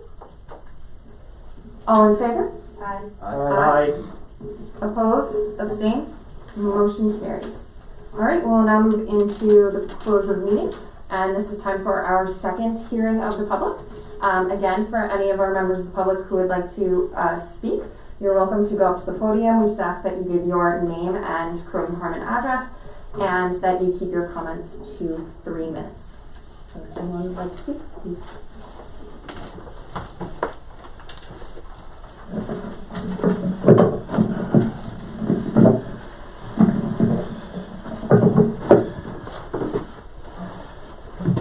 My name is Ed Riley from Truesdale Drive. To attend these board meetings is, for a average citizen, is a painful process. You have to listen to, first of all, they're 3.5 hours long. I don't know anybody who declares a meeting for 3.5 hours. The use of jargon, repetition, and a follow the leader attitude. Repetitively, I've heard the word safety. To worry about safety in a public forum that somebody's, no, thank you, I'll do the talking. Thank you, I'll do the talking. You're not the chairwoman, she is. I am actually, Okay, thank she is you. actually, she is Excuse the me, madam. vice president, No. and she is actually Excuse- in charge of this. I reclaim my time. President, and I reclaim my time. No, listen. To repeatedly worry about safety. Your voice low.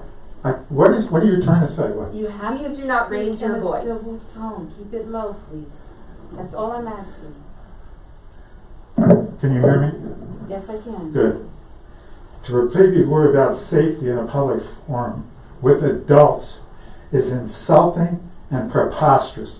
We have to create a forum on DEI where every adult feels safe that they can talk. That's preposterous. This is the United States. You have a right to talk, and to worry about safety over participation is idiocy. Second thing, with this board and with the group associated with DEI, we have a problem with selective invitation. That is, the group was a group of 40, but about 20 activists turn out repeatedly, whether it be the 28th of September, a meeting like this, or to attend these consultative meetings. It's the same group of about 20 people. And participation in many of these events is almost by invitation. I demand that a public record be kept of anything to do with DEI, whether it be these meetings on Parent University. The participation is by adults. There's no children present. This is the United States of America. We're paying for this. You're now going to pay a big consulting fee.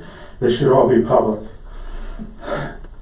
DEI is a problem here, and it was stated so back in September when Haber and Diamond, one said, we can't have DEI and reduce our standards.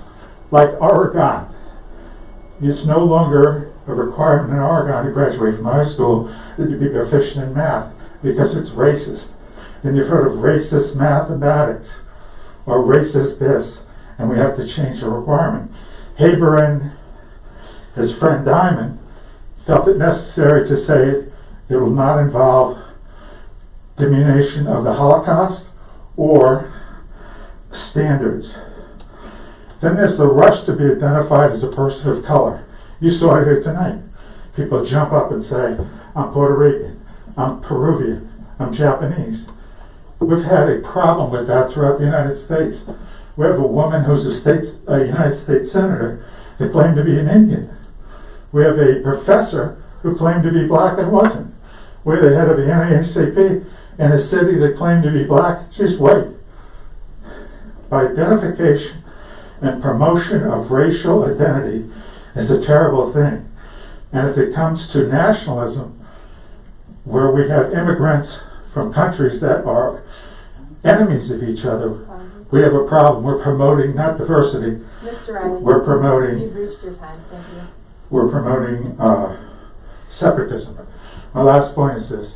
You've reached your time. John Griffiths, a member of this board, have repeatedly said, Mr. Riley, we Mr. Riley, want, we do not we speak about want specific to, members. we want to develop student activists.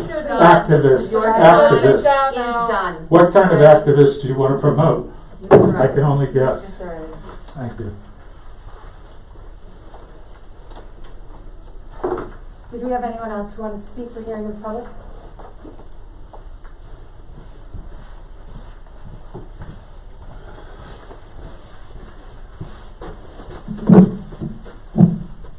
Good evening. My name is Tully McGowan. I live at 34 Sunset Drive.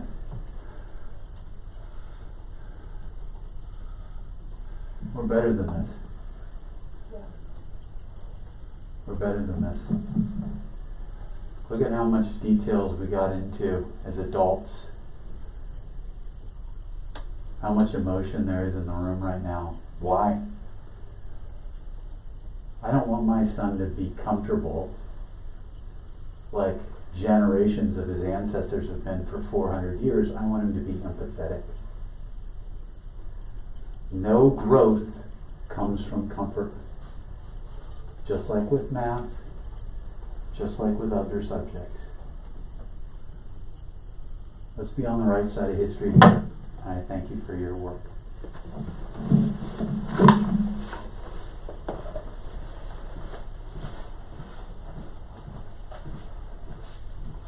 Did anyone else want to speak for hearing of the public?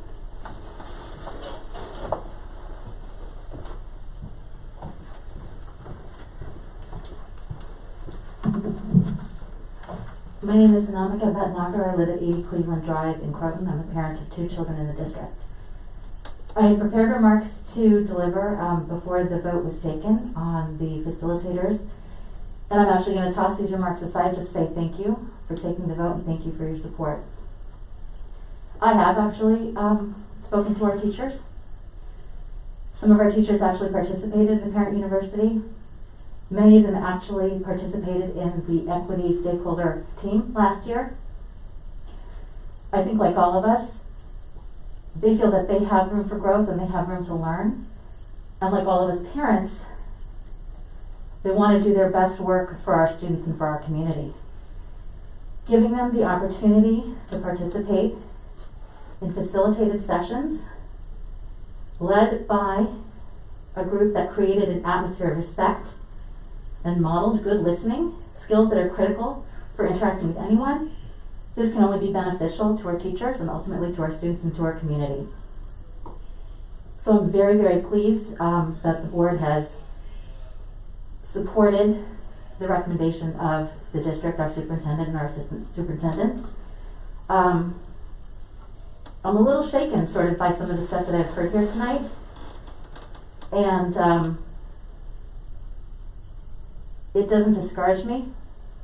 I think that this forum has been tonight a great forum, as Tully said, for us to sort of discuss as adults what's important to us, what we value, and how we can sort of impart those values, shared values, across this community, regardless of sort of where we come from, what our approach is, what we have questions about.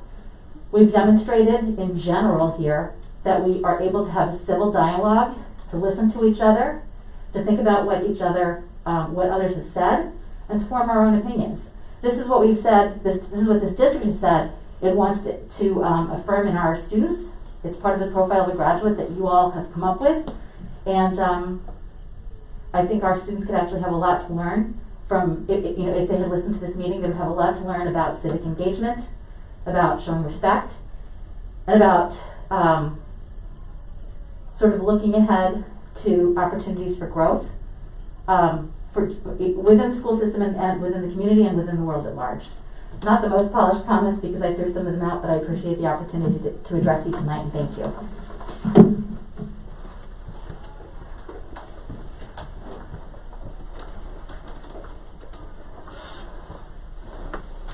Hi everybody, my name again is Deslyn Dyer. I'm at 5 Memory Lane. I didn't plan to come back twice, but I just wanted to say that I completely appreciated the conversation happening today around the agreement for powerful communications.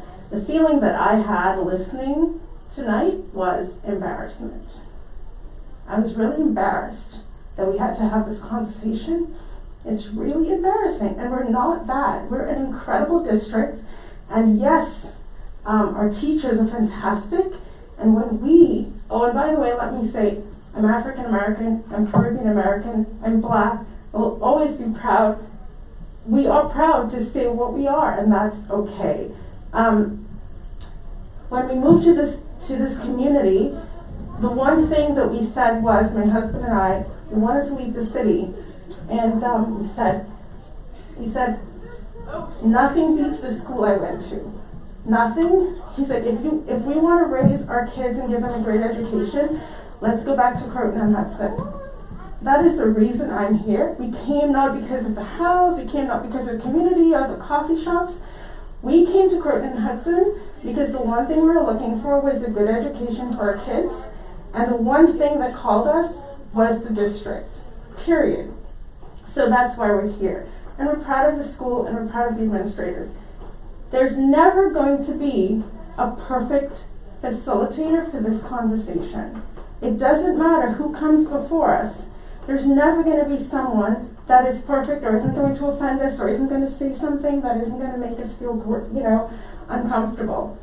And there's, you can't pay that person enough. Okay, there are many districts and schools that have a full-time DEI person, and they're paid a nice sum, and they do many hours, and they are there in your schools to do this work. We're talking 5 months, and not really a large amount of money, and no one comes to a job with every piece of the puzzle figured out. In fact, what I thought when I read the contract was, they don't really know the school that well yet, How could they? They put together a proposal, and they're going to come and get to know us and talk to us and figure out what works best for us. It is not okay. It really isn't, and I'm proud of the board for supporting this, but really it isn't okay to have a conversation this petty about something this big.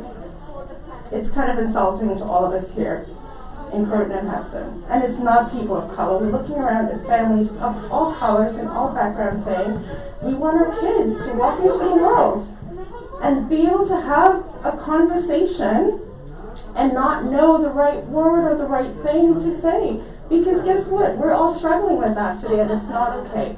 So Tully is correct. We are better than this. And I thank you tonight for your support.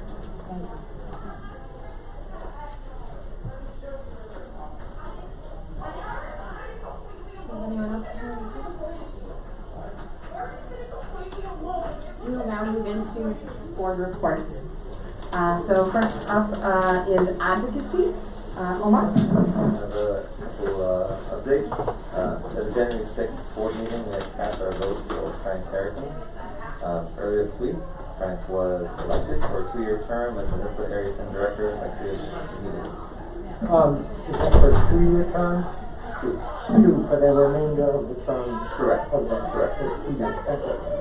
And then, those that are interested, Nisba. Omar, can you speak into the mic more? I'm sorry. Is it better? Yes, Right. thank you. NISBA is offering a complimentary webinar next week titled The School Board's Role in Curriculum Adoption. It's on Thursday, February 10th from 1 to 2:30. I think it's timely. The description for this webinar is, and I quote, "Learn more about what strategies you can develop to properly communicate with your community about what does or does not constitute the content and direction of your curriculum." So that's false notions are not protected. So I will be attending. I should add that I will be attending as well, and perhaps others of us. So.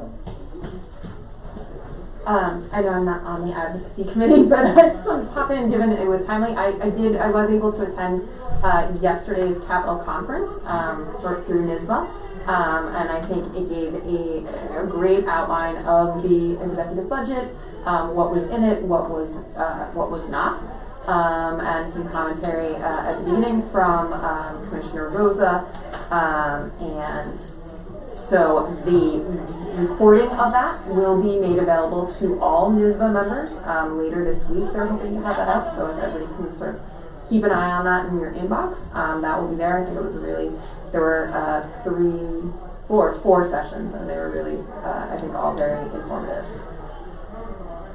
So that was all. I just wanted to pop in there. So, we'll now move on.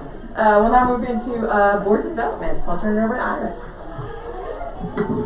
The retreat is on Monday. I hope everyone is ready, and we will see you then. Make sure everybody go back and make sure you reread the email from Mary that she put together for us and sent out, and make sure you do your homework ahead of time. So we're all prepared. What she said.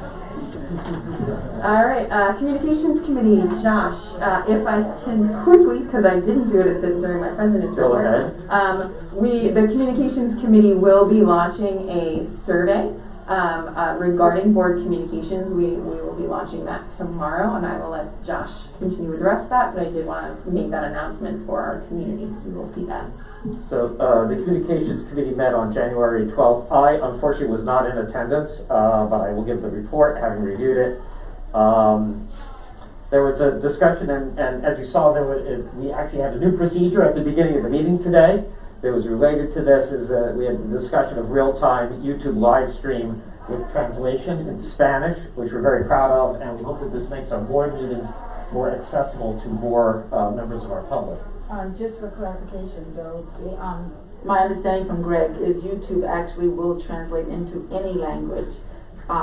We've only had someone let the Spanish-speaking community know tonight, but actually, if you have a different language, YouTube does provide it. It's not precise, it's not exact, but it allows you to at least stay in the conversation. Thank you for that clarification. But it's something we're really proud of, and we're glad to offer this to our community. We want to make sure everyone understands about it. We talked about the survey, the communication survey. We're also going to be doing some work in terms of intra-board communications related to that. Sort of the flip side of the external communications, the board, how the board communicates internally to itself and with administration. And as we usually do, we reviewed upcoming communications and publications that are going to be coming out from the district. Our next meeting is going to be, I believe, on Wednesday of next week.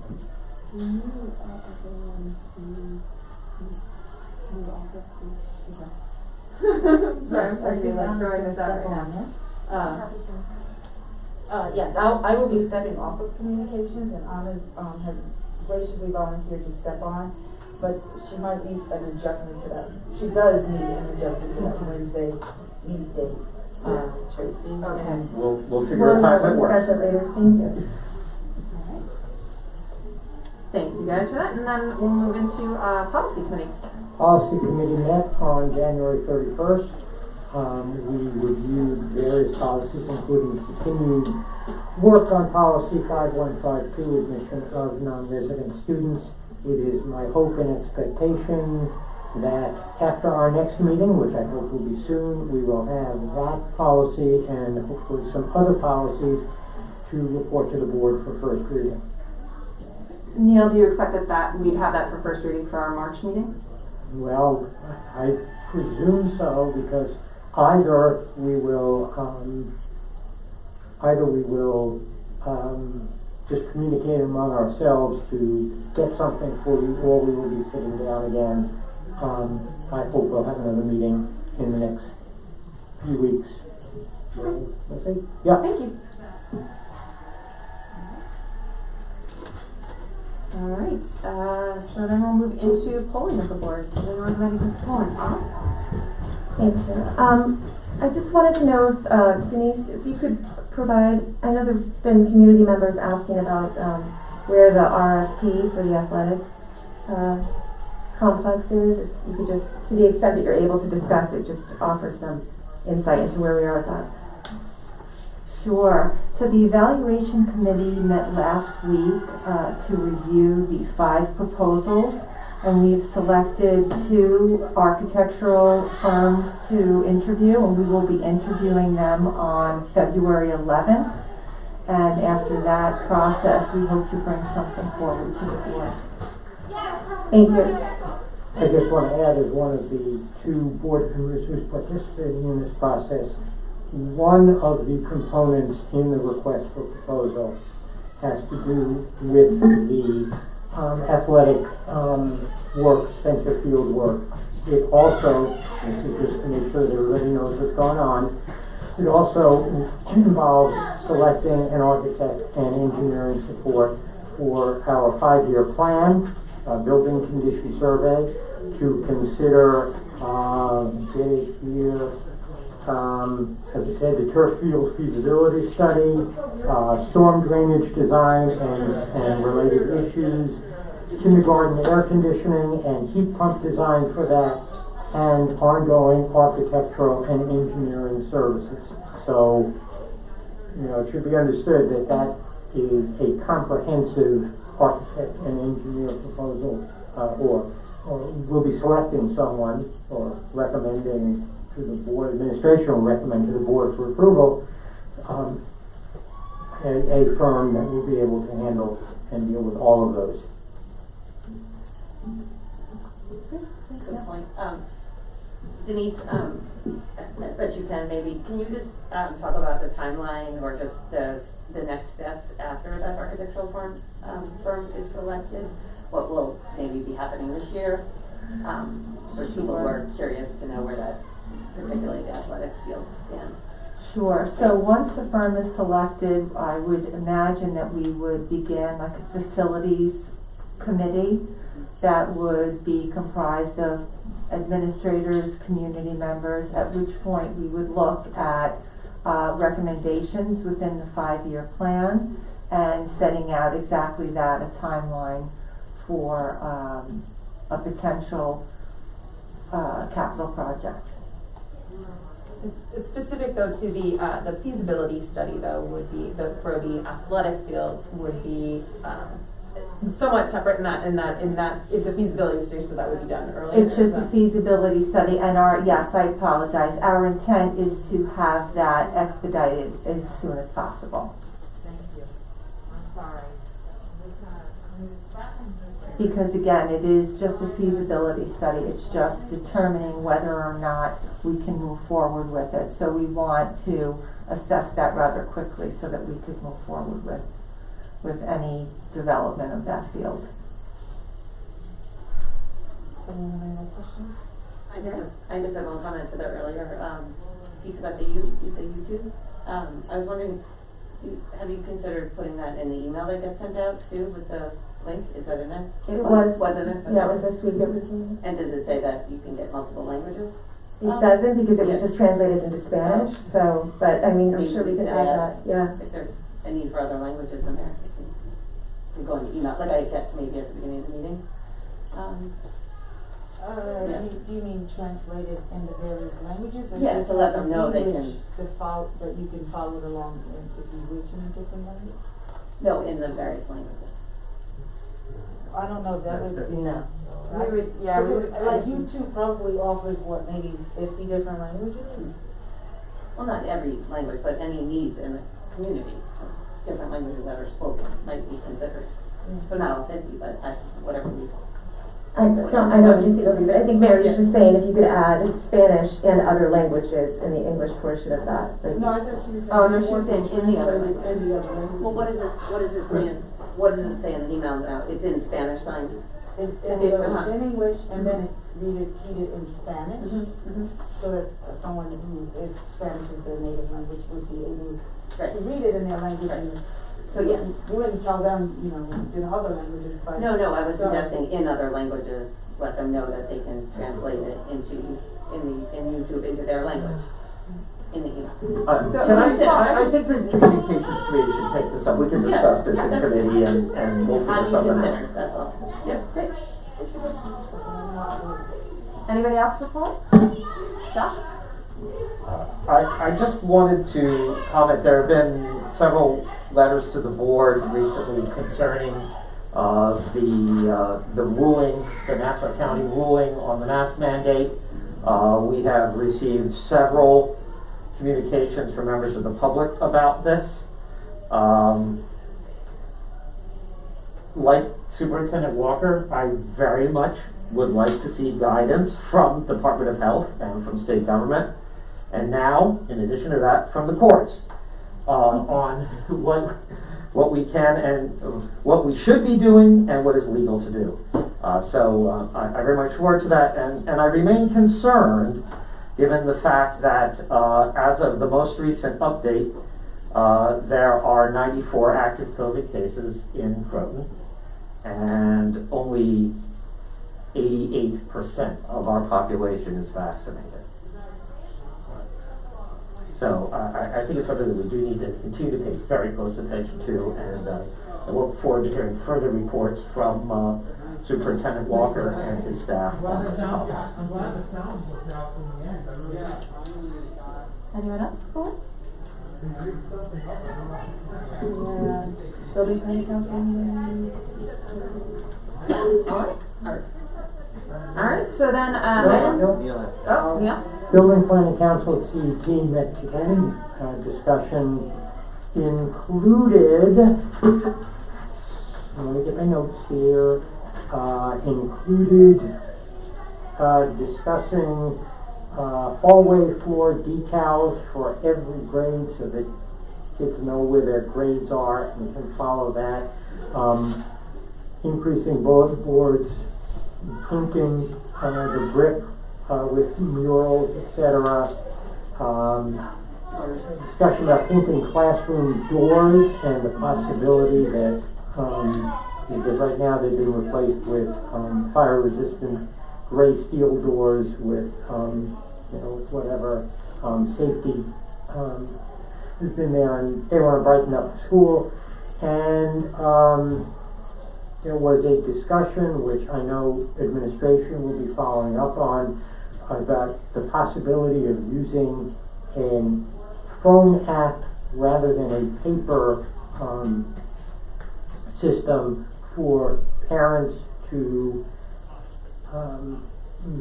inform the school of arrangements for at dismissal, where a child may be going, or changes in that, which they're going to be working on. And lastly, there's going to be a discussion starting next month and thereafter on how AIS and enhancement services are working at CET, and how whether there are things that can be done both for students who are recommended for AIS services or students who are who are eligible for and take enhancement services because they want to challenge themselves more on how that works and can it work better.